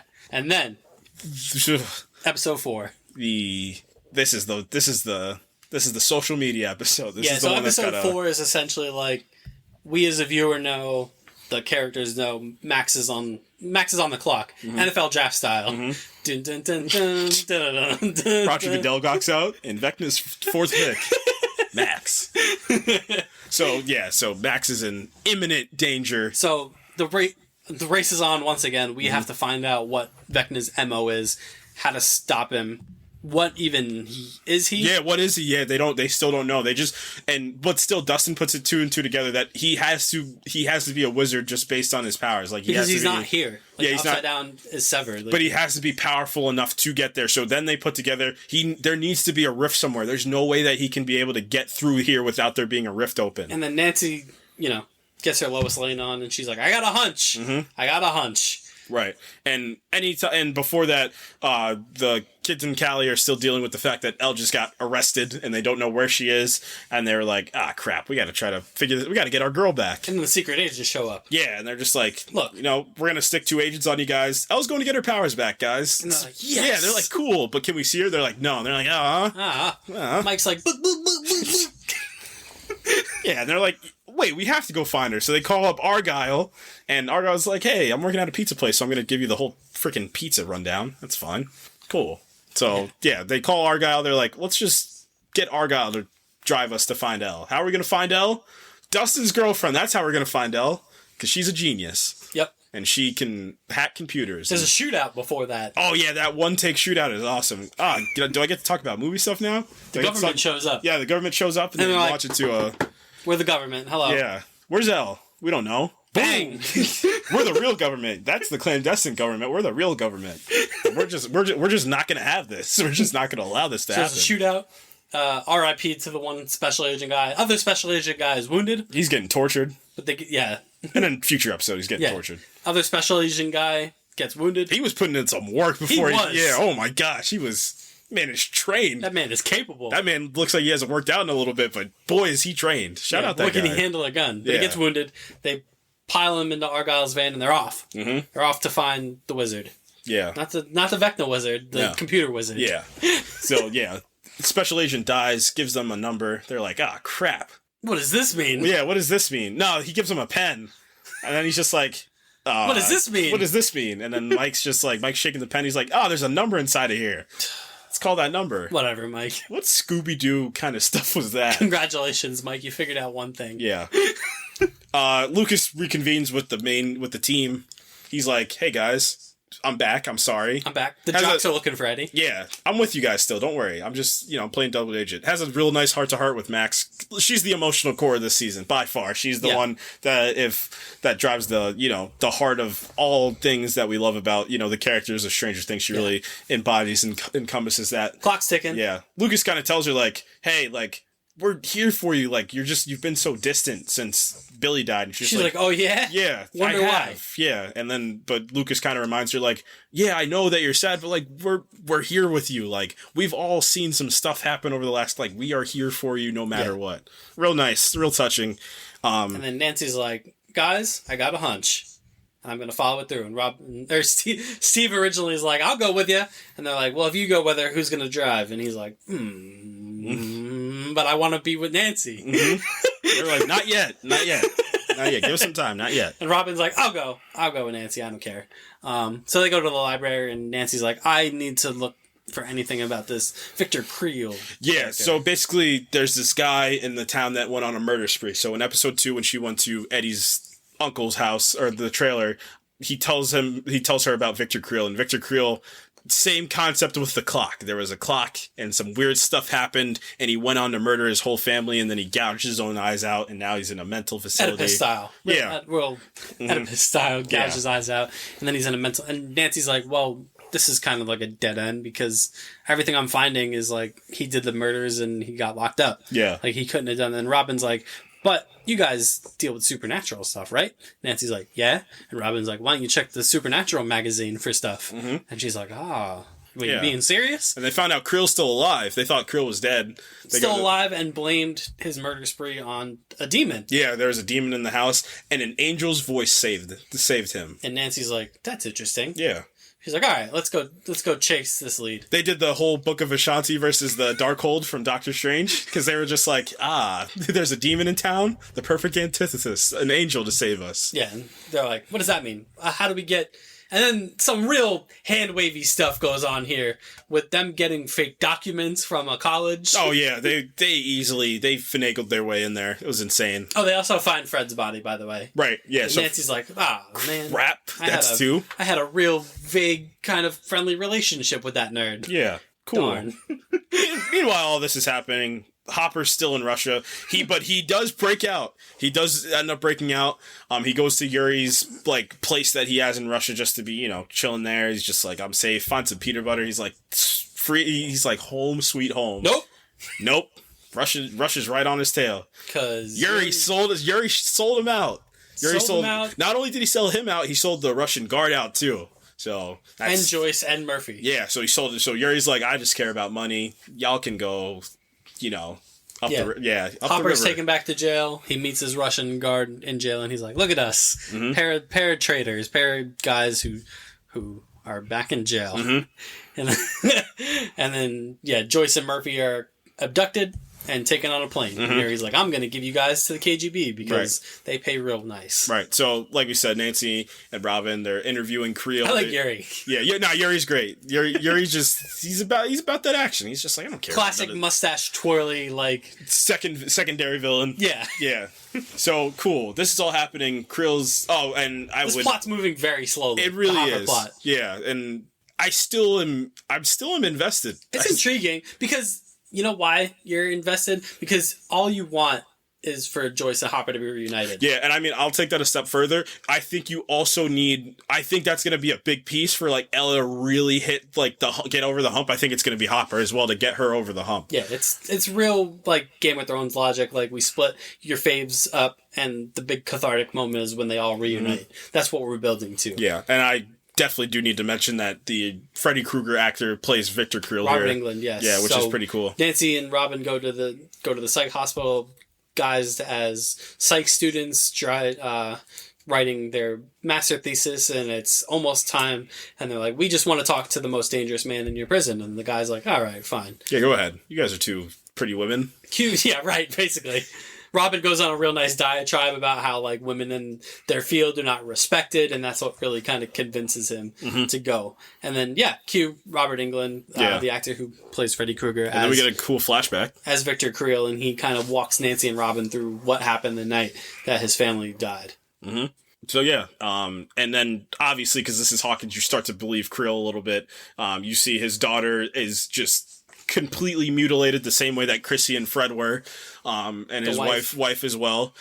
His son goes into a coma. Yeah, so his son, however, so basically he says his son survived. Thank God. So basically the angel that he was talking about, they put 2 and 2 together, that they had Etta Fitzgerald and Louis Armstrong's song Little Dream playing in the background, and that's basically, he kind of got out of the trance of Vecna because of the fact that the song was playing. So they were like, okay, cool. Hold on to that. Hold on to that. So cool. They were like, all right, so maybe we have a way to, maybe we can't stop him right now, but we can find a way to make sure he doesn't kill anybody else.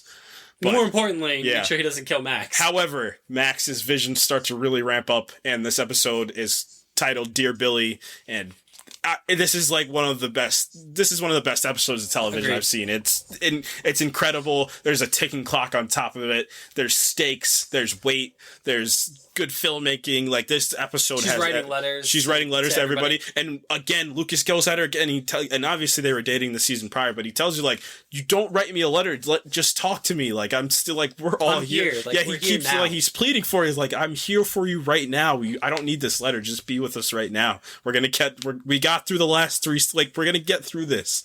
And he got her. Yeah. So it's because she goes to see her mom. Like, her mom is one of the last people she delivers a letter to. She's like, hey, this is for you, like, in case anything happens to me. Or her mom is real freaked out. Yeah, because she's just like, are you in danger? She's just like, no, just whatever. She's like, what happened all to Billy? This stuff has been happening. Yeah, like, and then Billy's dead, so, like, if something happened to me, I want you to know how I feel, just in case. And give this to, Dad, if you ever see him again. Right. So... And then, turns out, never happened. It's all a hallucination. Yeah. So she's deep in the Vecna bag now. Yeah, so they're basically in the car. They're letting her have her heart-to-heart with Billy real quick, and she has a really nice monologue where she reads a letter. But the triumphant return of Dacre Montgomery, he's back as Billy for one scene. Really cool. He's rolling up on her and is just like, hey, like, you did this. Like, this and you're glad. Yeah, you're glad. You're glad I'm gone. Yeah. Like, and that, again, it's Vecna playing into your deepest, like, fears and your deepest, like... Guilt. It's your guilt. Like, it's basically the thing that's killing you. And then, so Steve runs over, and Max is like, he's just like, Max? And then she's gone. She's under the trance. And crap. And then Robin, last second, says on the radio, like... Well, they have they're having trouble getting in touch with Robin and Nancy because they're kind of on the run. Right. So they have to make a last second run for it. They get to the radio in the car and they said, it's music. Like, that's the thing that broke Creel. Like, like he said, the angel was like music that was playing. It was Etta Fitzgerald's voice. So what's her favorite song? Quickly, boom, the return of Kate Bush to stardom happened. So yeah, it was absolutely incredible ending to this episode. Vecna's kind of showing her around. Yeah, so she's in the upside down. Vecna's like, ooh, look at all this. Look at this. I got this cheerleader. Yeah, I got this cheerleader. Got this nerd. It's awesome. It's awesome down here. Come join the party, Max. Look at this. They're having a great time. Yeah, Max I can use a young Lindsay Lohan. This doesn't look like a great time. Yeah, and she's just like, I just don't think so. And yeah, it's intense. They find her favorite song, which is "Running Up That Hill" by Kate Bush. Really powerful song if you listen to it. They put the headphones up. She goes up. Oh, that was incredible. They get to her last second. So as soon as she lifts up, they throw the headphones on her. Last second, she's lifted into the air. And then she's in Vecna's world. So I guess this is what all the other victims see. Vecna's like trying to join this club. It's pretty cool. Look at all my friends. Yeah, they're cool. They're dead, but it's cool. It's fine. It's some mom and a daughter. It's cool. This is my house. It's cool. It's fun. It's a great time.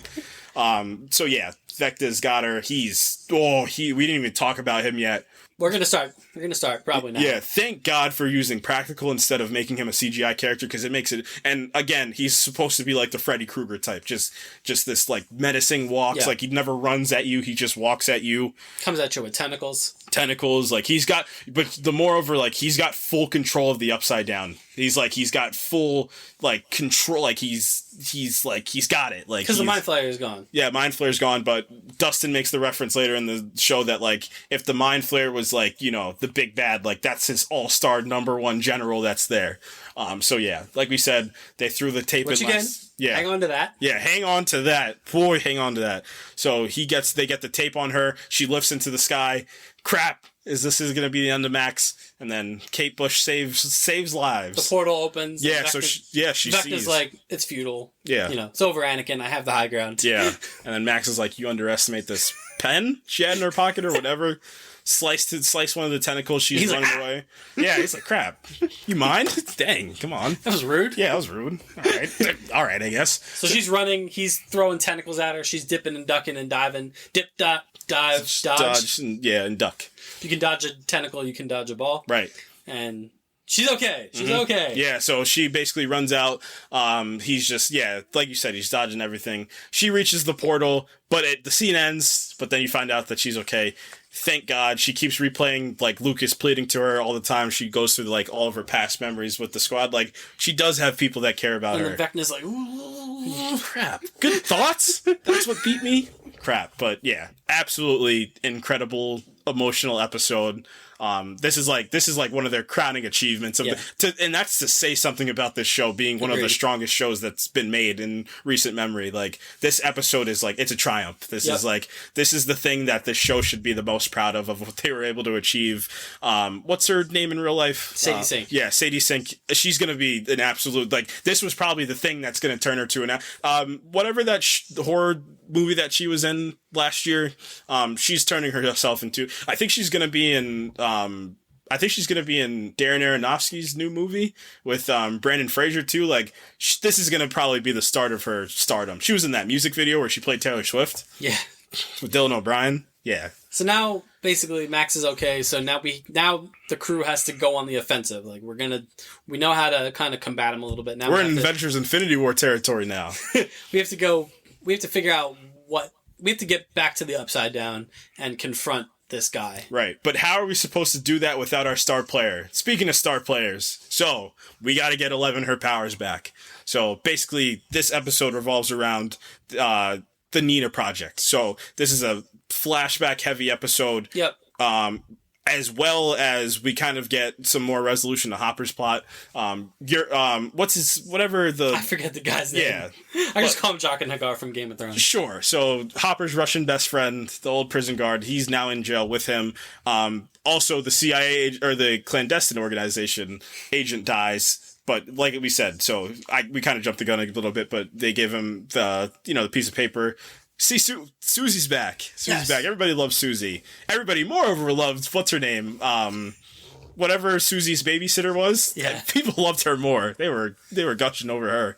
But yeah, they all this stuff's going on, cool. The guy dies, sad. Hopper's having a nice heart-to-heart. So we get to the funeral of Chrissy, and like the jock team's like, no more. We're going to get this. Jason goes on another speech. Yeah. Does another speech. Yeah. Cool. Thanks, Jason. That was the capacity of your arc this season, was giving speeches. And Jason, like, that's it. We're finding Eddie. We're gonna talk to him real good. Yeah. He does we're gonna punch him up a bit. Yeah, we're gonna talk to him real good. But like I said, the main plot of this episode is this is told through flash. This is 11 trying to remember. So basically you find out what the Nina Project is it's 11 trying to, so basically the whole thing that his thought process is, you didn't lose you have your power still. Speaking of Brenner. Yeah. He's alive. For real this time. It's not a flashback. He's really alive. He's back. He's got a nice nasty scar from the Demogorgon, but he's back. How he's back is a mystery. We don't know. But again, this is a universe where, so he's like, look, it's basically you're compartmentalizing. Yeah, it's Spider-Man 2. She's having a web block. Yeah, she's having a web block. So he puts said, why are you having that web block? I said, why are your powers not working, 11?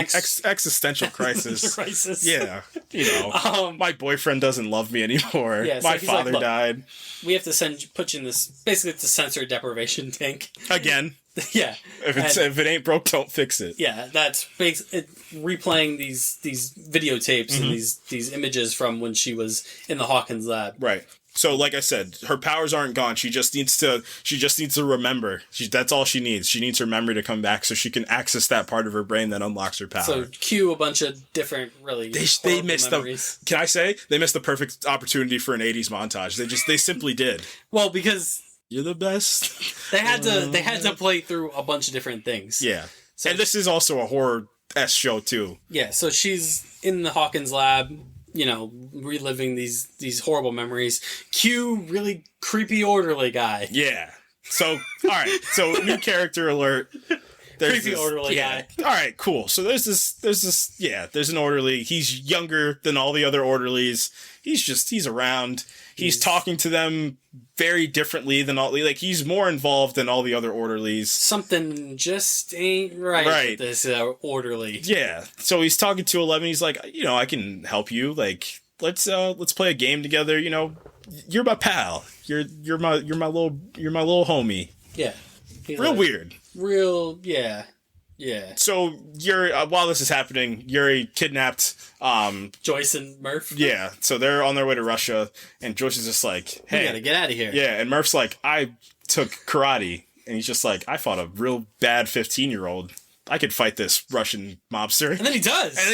And he wins. He beats the crap out of him.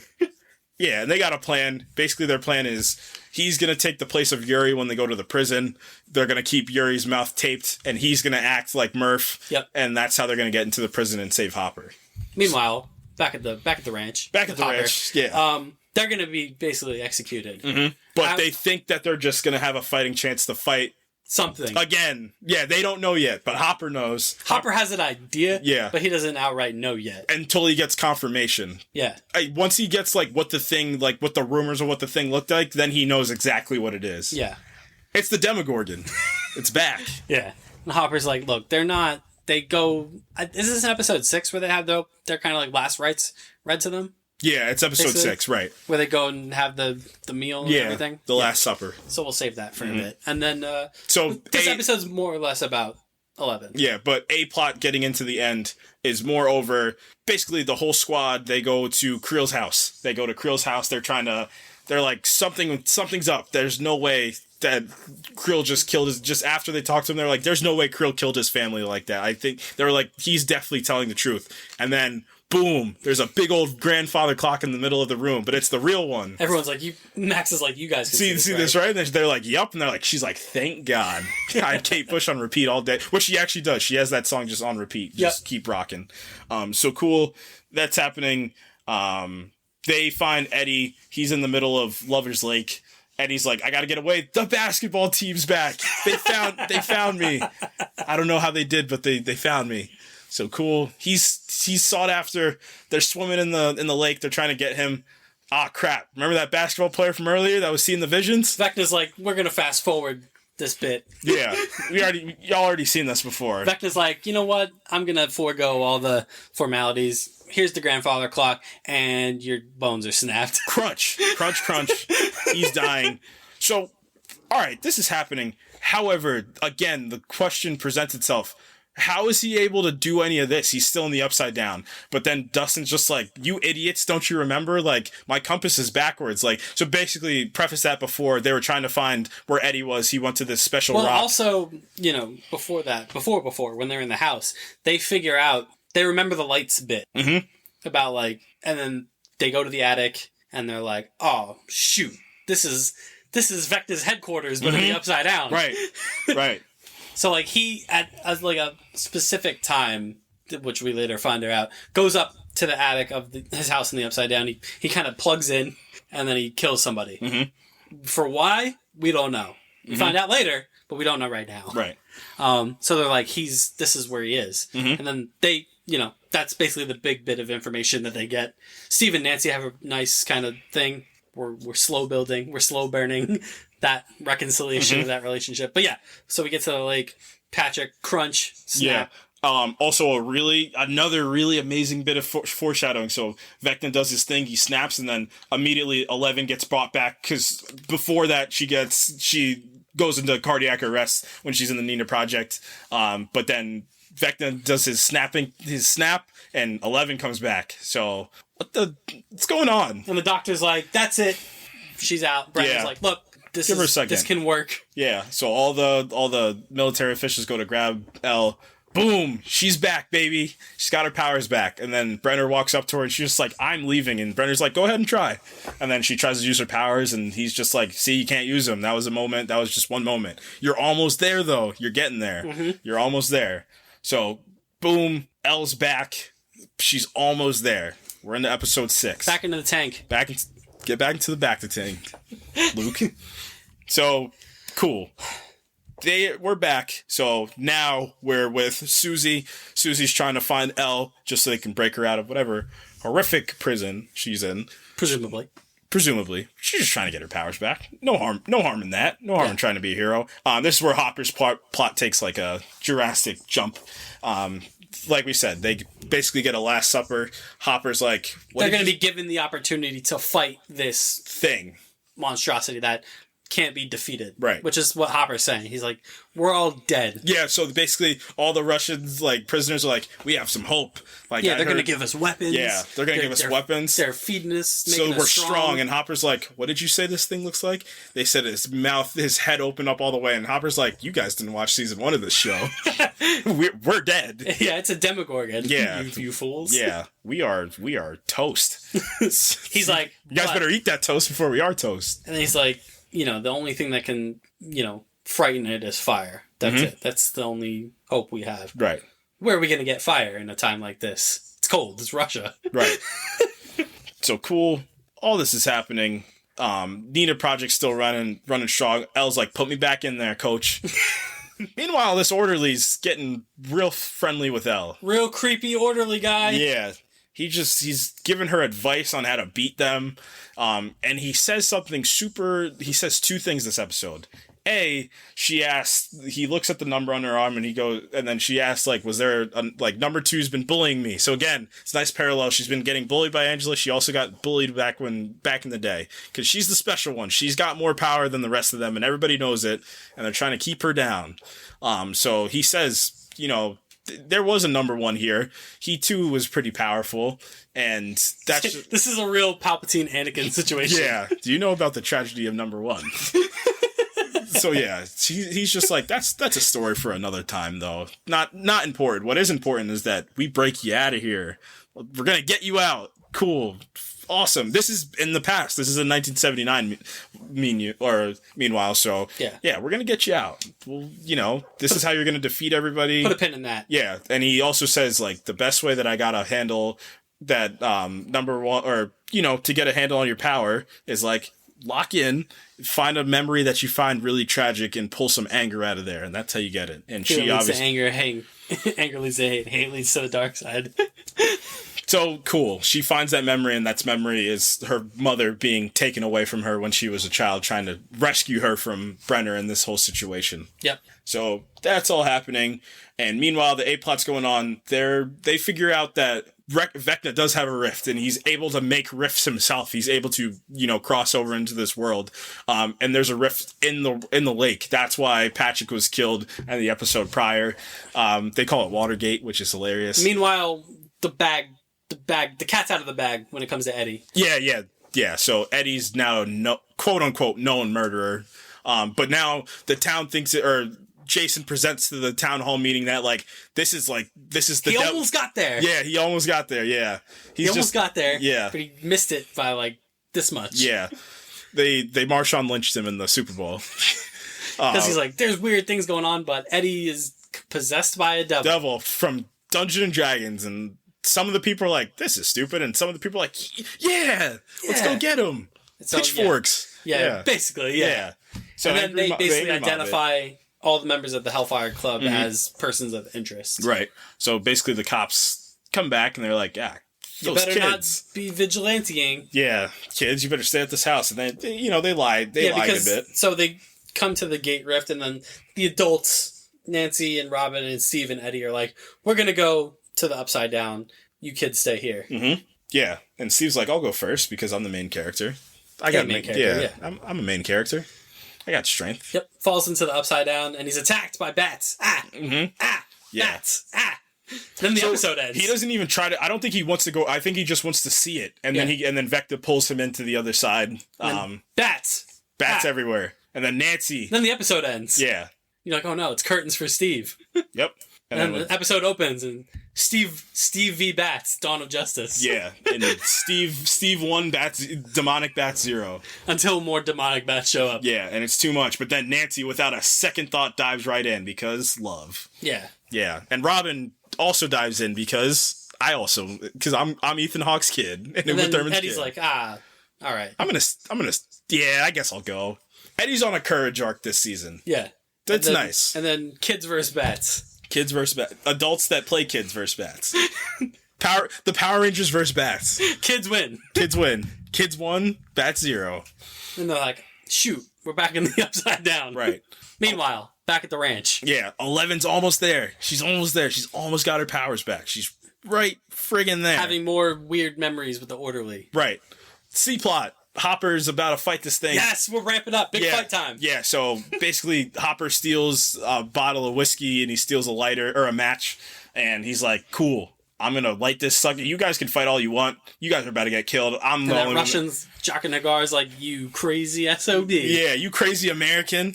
No way you can do this. Then Joyce and Murph show up and they hold a guard hostage and they're like, you get them out of there right now. And the guard's like, nah. Right. Not doing that. So all this is happening, and we're back to the A plot. All of them are in the Upside Down, so they're like, all right. Except for the kids. The kids are back at Mike's house. Kids are back at Mike's house. They're getting detained they're like getting questioned by the police. They're like, you guys. The cops question Max first. Yeah, and they're like, maybe we shouldn't have led with her. She was kind of mean. So yeah, that's all happening. Meanwhile, they're like, all the older kids are like, let's go to Nancy's house because it's closest and like we can try to see what's going on. And then because Nancy goes, I got guns. We need some weapons. Like we got to be able to survive in here. So yeah, they get to Nancy's house. Keep that thing on her. They get to Nancy's house, no guns. No guns. And then she's just like, why do I still have this toy? I didn't have this toy since I was much younger. Nice little flashback to season 1 with the cards. Right. Yeah. So flashcards. Yeah. So basically, because they're gonna fall in love again. But she's just like, you know why this doesn't make any sense? Because this last entry in my diary is from 1983. So once we get into theory time at the end, I got a theory on that. But she says goes, like it's the day Will was taken into the Upside Down.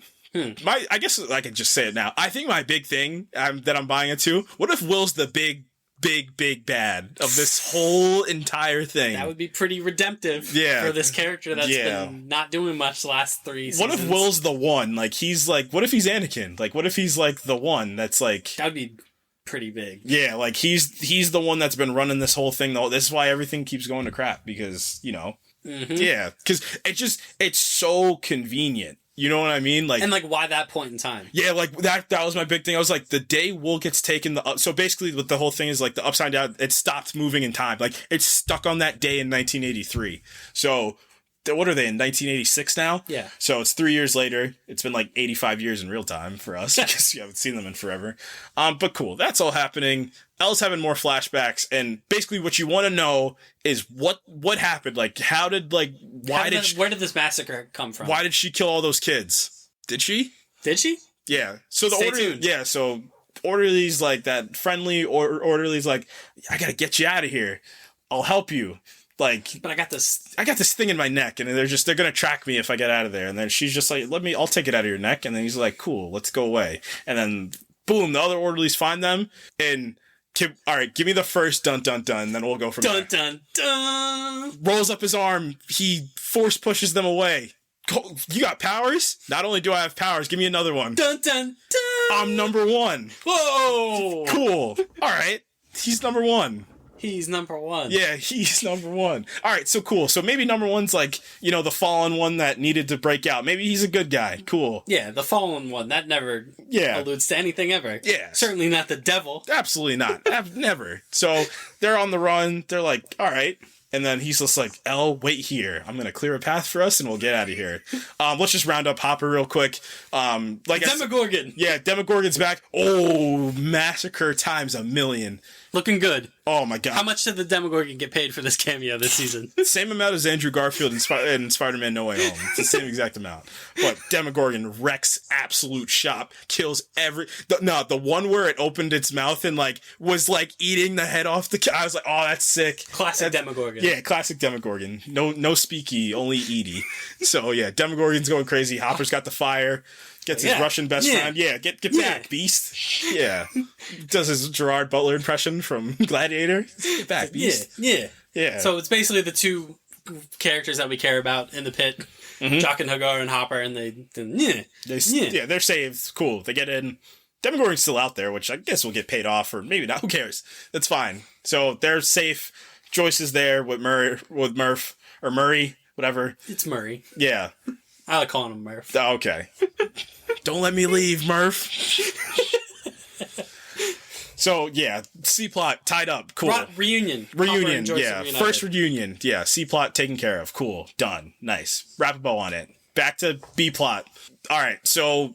So B and A plot kind of start to merge here. Yeah, so... Because they're in Nancy's house, and they're like, wait a second. Yeah. Because they hear Dustin speaking. Right, and they're just like, I thought we were in the past, why do we hear Dustin speaking? And then they figure out, wait a second, Will's mom was able to talk to Will was able to talk to her through lights, and they realize if they go to something, they can kind of put their hand up and it'll ignite any type of light that's around. So they basically end up communicating with they Dustin. Take Mike's little sisters, whatever that I had one of those things. Light bright. Yeah, I had one of those things when I was a kid. They take it and they start talking to them, they start waving their hand and they start making, I think they say SOS first.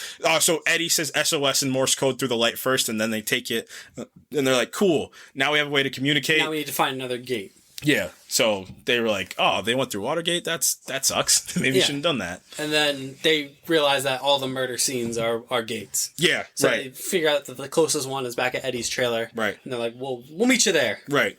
So they escape the police because the police are bumbling adults because this is Scooby-Doo, basically. Yeah. So back to B plot, which turns into A plot real quick. So, all right, this is a 3-level reveal. So boom, we get reveal A, that number one is that orderly that was younger. Cool, that happens. The massacre proceeds to happen, and 11 walks out, and let me get another one. Dun dun dun! Elle didn't kill everybody. Number one killed everybody. Massacres absolutely all the kids, everybody, and he sees a lot of himself in Elle, so he's just like, they thought we're the same, you and I. Yeah, we're the same. I'm not a murderer like that, though, but... Yeah. We're the same, you and I. Sure. Then it's big showdown time. Yeah. So, they're... and there's a nice little callback to that. They have a nice little training sequence before, and like I said, he said, use a part of your past and find the anger in that to kind of get it. So she beats number 2, which was bullying her before. So they have a nice little standoff, and then he launches into his villain monologue. And then it's a WandaVision situation. What is going on in Westview? Yeah. So... Are you ready? Well, we're not there yet. Oh, all right. Let's wrap up the... Because at this point, it's interspersing. Yeah. So they get to Eddie's trailer. They open the gate to the regular world. Everyone starts coming through. And then we get It's really cool visual work, too. The camera turns upside down and, they see each other. So Robin's through, Eddie's through, and then... Steve's through. And then Nancy's last. Nancy goes through... And she lands back in the upside down. Yeah, so it's the same, all black background they've been using, when Elle, because I guess that's one of Elle's powers, she can kind of spy on people that way, too. So, Rutrow. Yeah. She's back, but she's in Creel's house again, but Creel's house is, fine. And then Vecna's... So it's the 3-part, so this is part 2 of the 3-part reveal, so... And then Vecna's like, Nancy, you've been chosen. Yeah, and she's like, crap. So she's been cursed. Yeah. Because of the guilt that she feels over Barb's death. Right. Cute Barb from season 1. Right. And so Vecna's like, you did this to her. Mm-hmm. Nancy. Yeah. It's a good name to say when you're a villain. Yeah. Nancy's a good name for that. Yeah. And then now, so we're interspersing now. All right, so now we're at part one. Number one is the orderly. Part two, he goes on the murder streak. Also part two. She's just like, why am I at Creel's house again? Like, I don't understand. And he launches into this whole monologue. So basically what he says is, I moved to Hawkins when I was a kid. My parents knew there was something wrong with me. I thought it was something, right. They thought something was wrong, so they moved us out to Hawkins. I moved to... Give me another one. Dun, dun, dun! The Creels moved to the house because the son of Victor Creel is Henry Creel, which is number one. Boom! Boom! Part two. So, number one is Henry Creel. He's the son, and you find out... So, the other part to part two of this three-part twist is that he's been killing... He started killing animals. So he's the number one in this test program that they had, and they tried to replicate from him. He found out then, because I think I explained to you, the way I feel, it's like they all have their telekinesis powers, and all of them have a mental power on top of that too. Like Elle's able to she's able to see across things, that's why she was able to spy on them in season 2. Like her sister from season 2 was able to make you see things. Henry Creel's big thing, or number one's big thing, is he can he can pull on your emotional damage after he's killed you. So he starts off with small animals, which is a really good serial killer thing, because a lot of serial killers do that. They'll start off with animals before they hit humans. So he starts to do that, and then he's like, I gotta go big or go home. What you up to, Mom? So he's just so basically his mom thinks he's evil. That's why all these things are going around. Motherly instinct. Yeah, going around in these houses. My dad's a bumbling idiot, but my mom knew. So I got to kill all of them. And he took a liking to spiders, which gives him his gives him his Thanos, why I should wipe out half the universe, motivation. He's basically we are above all these people. I don't understand why you don't see it. We're above all of them. Yep. We're the masters of this universe. And it's cool how he talked about the days, months. I lived my whole life by this. There's just a stack of... He did the Mad Men line. He's just he's when you're born, this world stacks a bunch of rules on you. And those rules define you. He's not me. Come with me. Come with me. We will, rule this earth. And 11's absolutely not. Yeah, I'm good. And I'm good. 1 is well, if you're not with me, then you're against me. Then you're my enemy. You were my number one. You were the chosen one. You're supposed to bring balance to Hawkins, not destroy it. Not leave it in darkness. Dust. Yeah. So we have a big psychic fight. Yeah. Boom. He's winning because he's older, he's stronger, and he was number one. He's the test subject that made everybody else. Yeah. But Elle's special. Elle's the main character. She's the main character. She's got plot armor. For now. And then she whoosh. Yeah. Boom. And this is Kid Elle, so basically, they did a de-aging effect. It's little Kid Elle from 1979. Sends him into the upside down. Sends him into the upside down. I banish you. You've been banished. Boom, you're gone. I cast you out. Part 3, you ready? Dun, dun, dun! While number one's falling into the upside down, the vines start to get him. He starts to transform. It's Vecna. Yeah, Vecna's number one. Close up on Vecna. Yeah, and you see the number one on his arm. Yep. Boom. Full circle. Nah, my jaw was absolutely for it was a solid 15 minutes. I was like, "There's it's a very good reveal." No, it's who's doing 3-level reveals like that? It's a very it's such a great way to tie 11's plot to the main plot that's going on. The Hopper stuff is kind of individual, independent of everything else. It's more of going to pay off in the emotional sense, in my opinion. I think that's where that's going to come to the end. But that last bit ties everything together that we've seen. Incredible. It's great. It's really because listen. You get this. He's all right. He's number one. I don't think that was if he was number one, right? He's number one. That was gonna get revealed. That's the way he was talking. That has to be number one because he's just there's no number one. He's gone. But while he was here, XYZ happened. The fact that they made him Creel's son on top of that, and he was the one that killed him in the first place. What's going on? This is getting crazy. To make him the main villain of this whole thing that got transformed. Oh my gosh, it's really amazing. And then, like I said, it ties everything together. And so now we've put 1 and 11 on a collision course. Right. Yeah, they have to fight. 1 has become Vecna, and 11 are now on a crash course. And now Vecna has the whole might and force of the Upside Down behind him. And on top of that, he was already powerful enough to begin with. So I think Elle's powers are going to get... Because Good Doctor tells her before, like, you're not only are you going to get your powers back, like, they're going to get... Stronger. Yeah, they're going to get amplified this time. So I do think she makes it... I mean, this show is her. Like, this, she's going to make it into season 5. Yeah, however... I don't think everybody's making it out of season 4. Who you got? Eddie's a dead man. Yeah, I don't even think that's a question. I think Eddie's I hate to say it, he's a wonderful character, but I think he's absolutely dead man. Well, I told you, his arc's about courage, so he has to have the courage. He's going to make a courage last stand. He's going to have the... Presumably to rescue Nancy. Yeah, I think he's going to have an absolutely amazing scene, because we've seen it in the trailers on top of either a house or the school, just absolutely going crazy on the guitar. I think it's going to be an awesome sequence. Like, he even said the line, like, that was some real Ozzy Osbourne stuff you did, biting that bat. Like, it's like, he's going to have a really cool, like, death scene. It's going to be tough. Yeah, it's going to be and awesome. He's a dead man. Yeah. I think we're agreeing on the one that nobody wants to see, but I think it has to happen. Steve's gone. I don't think so. You think Steve's surviving?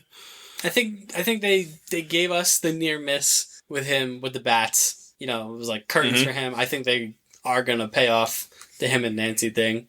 I think that's going to pay off. So I think Steve's going to be okay. Who I don't think, because I said it before, I'll say it again, I don't think all the kids are making it out. We already had agree with that. Max. I think Dustin's the one that's not making out. And it would be such a huge blow, because he's like if Mike's like your Captain America, then stop it. Dustin's your Iron Man. Like, he's like the eccentric one that's like, you know, innovative and comes up with all these things, won't take no for an answer. Mike like, is not Captain America. How dare you? He was the main character of the 4 of them. He just was. Sure. If you don't want to believe it. He was. He's the least interesting out of the 4 of them. And Will's Scarlet Witch, because my next theory is that, like I said earlier, Will has something to do with all this, because he's still connected to the Upside Down, and he's the only one that hasn't died from being connected to the Upside Down like that. He's the only one that's made it through all this. So, because presumably, is the Mind Flayer still alive? We don't know. So, yeah, I think I'm with you on Dustin. Yeah, I think Dustin's gone. It's just he's too essential of a character. Like but he's not enough where you can't kill him off. And I think the emotional like all the relationship he built with Steve and Eddie and like the rest of them over the last couple of years, like how integral he was to the plot, like it would be such an emotional blow to kill him. Like, and I think that would really lead into season 5. And it certainly wouldn't be an emotional blow to kill Mike. So you really want this guy gone? I don't want him gone. I just need to see something. Yeah. I need to see some development from Mike. Yeah, I think they're gonna find Elle in volume 2 of season 4, and I need something from them, from Jonathan. Like, I need something, because they didn't even show up in the second half of the last episode. Like, they just were gone, and that was an hour and 40-minute episode, and they were gone. I need something out of that group. Yeah, so I need Argyle to save the day. That's the only hope I have. Yeah, so obviously, you know, the next part comes out in July. The final 2 episodes. We got a trailer for it. Yep. Everyone's going to reunite. We're going to get reunions in abundance. Elle and Vecna are going to square off. And then we'll see. Yeah, a couple people aren't making it out of this, I don't think. And the creators have said that there is going to be a time jump between the end of the season and when 5 picks up. So. I think it's gonna be where Nancy and Jonathan are right now, and Steve. I think that's how old the kids are going to be. They're probably going to be like 18, 19. Like I said, if my theory is correct, I think they're going to be mourning. They're still going to be mourning the loss of Dustin. I think it's going to be, and I think it's going to be a real sad moment. And who the villain of season if. You got to do something to one up Vecna, because that's a really great modern day villain. So you got to do something to upend that. And I think it might be more of like the Mind Flayer plus Vecna plus everybody. It would be a bold strategy to keep him alive. Vecna? Yeah, that would be a bold strategy. How things are shaping up, I don't think that's going to happen. He's too he's too powerful to keep alive. He's too dangerous to be left alive. Yeah. Everything is Star Wars. Yeah, everything is like poetry, it rhymes. Shout out George Lucas. I think, I think Elle and Vecna are on an absolute collision course. I don't think one of them is not making it out, and Eleven's the main character. Yeah, so. And there's another season of this show, and she's 100% making it out. But yeah, really good season, talking through it. Like I said, I got to see how it ends before I definitively say it's better than season 1, but it's definitely number 2 so far. And if these last 2 episodes stick the landing, I'm willing to make that leap to make it my favorite season. Yeah, so this is, I agree. This is one of my favorite seasons of this show. Episode 4 is one of my favorite episodes of television that I can add to like the ranking in there. No, it's just this season really, shows you how good storytelling deep into a franchise can get. I always say this, Mission Impossible is my baseline for this, like not getting complacent that deep into where your story's at and becoming innovative and becoming creative of what you're doing. Like, and that just comes to the head for the episode 7. Like I said, that's one of the best reveals I've seen on TV. Like that was absolutely incredible. I think they used the music from The Watchmen, because Zack Snyder's everything to some people. So they used the music from The Watchmen for the Dr. Manhattan scene. I forget what the guy's name that plays number 1 / Vecna / Henry Alexander. Jamie Campbell Alexander, there something like that. Yeah. I heard he's an absolute sweetheart off camera, which is great because, of course, yeah, people want him to play the Joker. All right, relax. Everybody can't be the Joker. Yeah, it's already Joaquin Phoenix in Joker 2. More joke, more. So I'll throw this question at you quick because we're like past 2 hours now. Should this have been weekly? So in a deviation from all prior Netflix standards? I'm gonna, because I know where your stance is, I'm gonna actually say no. I think the format worked this time. And do you know how I know it worked? Because this season used a lot of word of mouth. If you think about it, this season really played on the fact that people were telling other people, you need to go watch this new season of Stranger Things because it's official, it's real, it's some great stuff that's going on. It's back. Like, we're back. I think it helps that it's all out so people can go on the binge. And it does help that the episodes are longer too, because people were complaining about the episodes being so long. And I was like, if the season was 9 episodes, they would have been the same amount as like the other. Yeah. It's just 7, and then 8 and 9 are coming later. But no, I think I did like the fact that it was one big full season released. I think people, like I said, told other people about it and created like this whole being that became, and we're in the social media age. So that, I mean, the whole Kate Bush thing running up that hill turned into like, it's the thing now. It's like, it's the thing. But just imagine if it was weekly. Go ahead. Go off. Go off, King. No, I think, because it came out at a time, it came out the same day as Obi-Wan, first of all. Surprisingly, if I may say, I think it owned Obi-Wan. I think it... For now. Okay. Because now you run into this issue where Obi-Wan, we're not going to talk about it too much, is I think coming off its strongest episode to date. And Stranger Things is done for now. So Obi-Wan is kind of going to take over the zeitgeist, and then Ms. Marvel coming out on top of that. So if Stranger Things was running weekly, you'd have Stranger Things still every week, probably, not to say anything about Ms. Marvel, but Stranger Things, with how these episodes have ended, would probably still be dominating anything else that's out if it was still running weekly. Episode 4 is the one. Like, the end of episode 4 would have went absolutely insane if it was a week to week, because of the fact that she survived. And like, what they could have done maybe is like saved the reveal that she was actually alive to the next episode. Like, it would have been, oh my gosh, it would have been amazing. So that's, but I understand it. This is how Netflix has always done it. It's even a detraction from how it usually goes that they're even doing what they're doing with splitting it up into a second part. And then, I don't exactly know how the calendar works out, but that's probably the only thing that's going to be going on, in July. So, in that respect, they're kind of... I think, what's it called? It's also going to be back. Peaky Blinders is also going to be back. So they're kind of having it both ways. But still, to your point, that it's not week by... the whole season's going to drop, so it's still same to your point. Yeah. So yeah, that's just my 2 cents on that. And, just thinking back to like WandaVision and like the stranglehold that had for weeks, this would have been that plus like 1,000,000%. What I would have given to have this podcast up and running when WandaVision was coming up. Oh my gosh. And then, Al Pacino was going to be in WandaVision.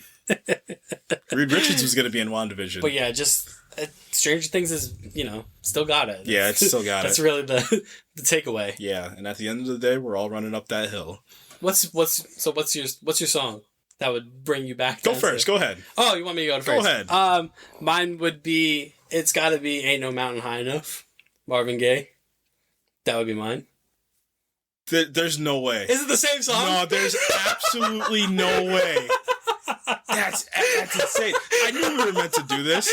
That's absolutely insane. I'm not even. That's insane. We did not disclose these beforehand. I know we've lied to you guys in the past.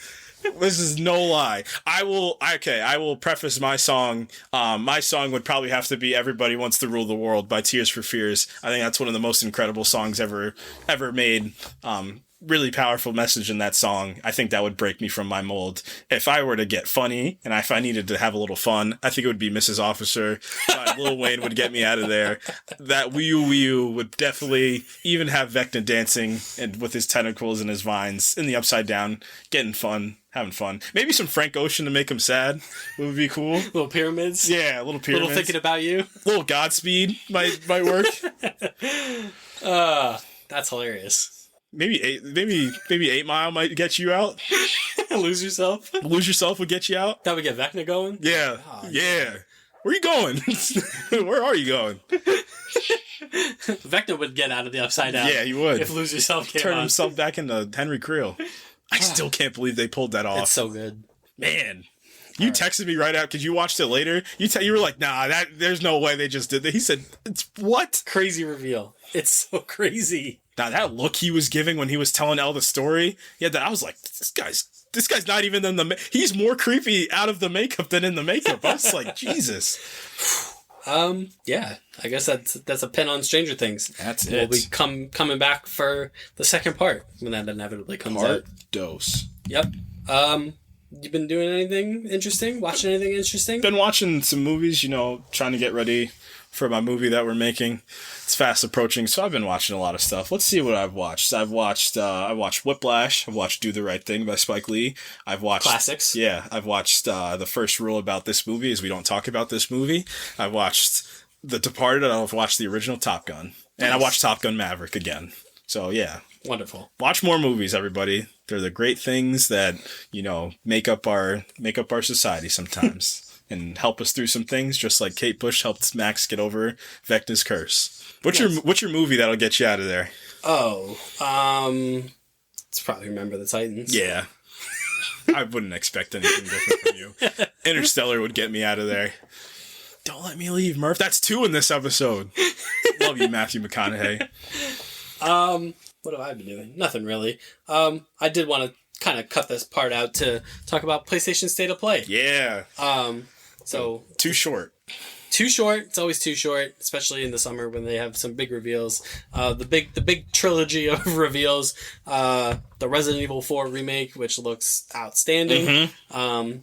That's also going to be if you're into Stranger Things and horror elements, Resident Evil is for you. So Resident Evil 4 remake, one of the most critically acclaimed Resident Evil games ever made, is being remade from the ground up. Better graphics, same story. The second one, big reveal, Street Fighter 6. Mm-hmm. Obviously one of the most pioneering fighting games ever created. Definitely. I was intrigued by that one a lot. I really was going in a vastly different direction from previous Street Fighter games. Definitely leaning into the hip hop kind of culture. If anyone's played Street Fighter 3 Third Strike, definitely was the last Street Fighter that leaned into the hip hop aspect. There's a lot of cool character things, different character designs from previous Street Fighter games, so definitely looking forward to that. And then the big one that they closed on, Final Fantasy 16 was finally... It was the cat game. The cat game and the rollerblading Battle Royale gun game. We were in the group chat when that rollerblading game got dropped. This?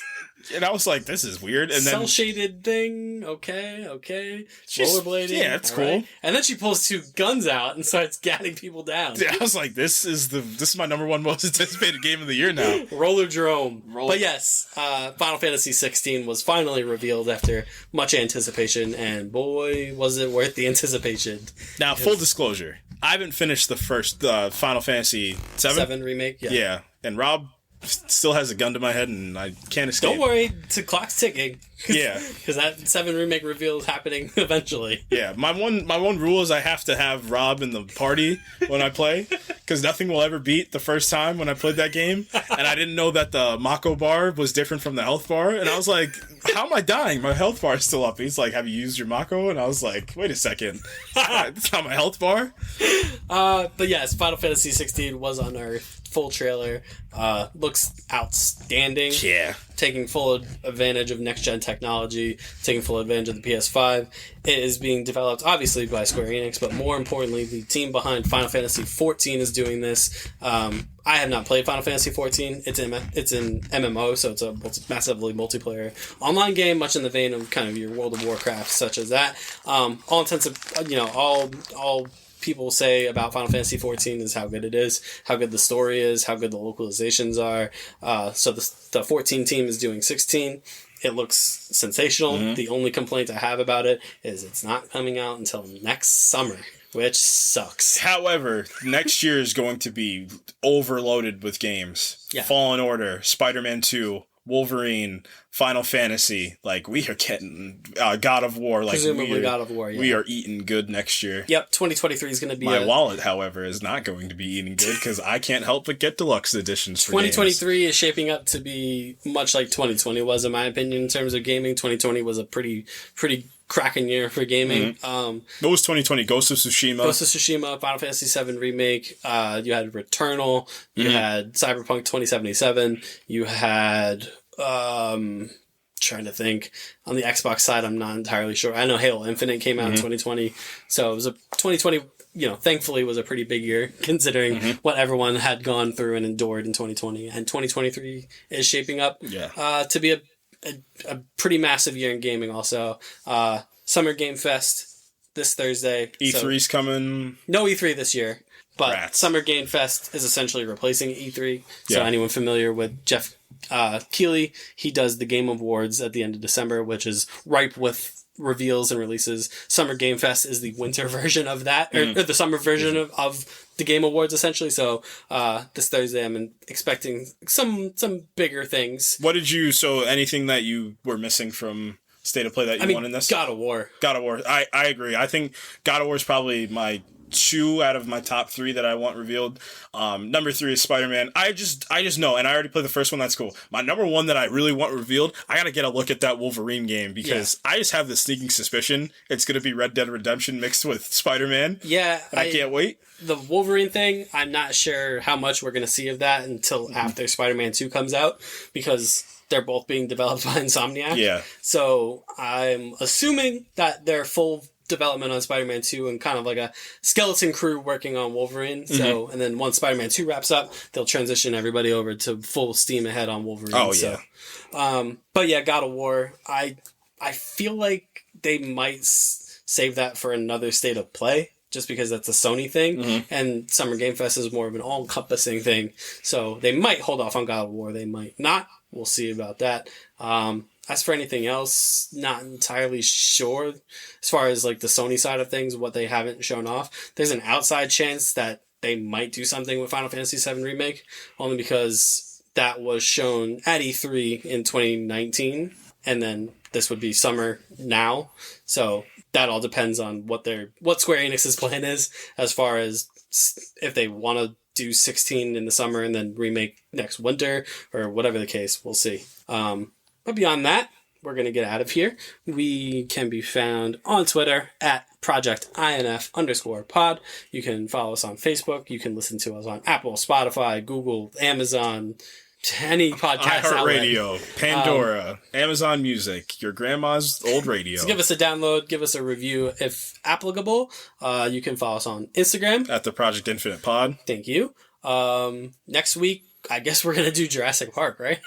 I guess so.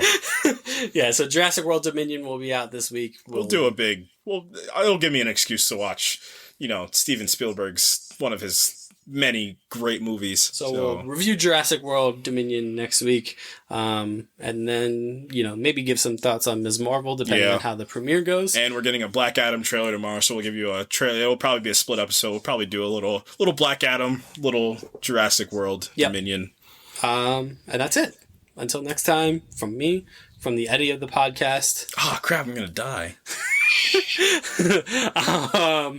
That is going to do it for us, and we'll see you next week. Peace.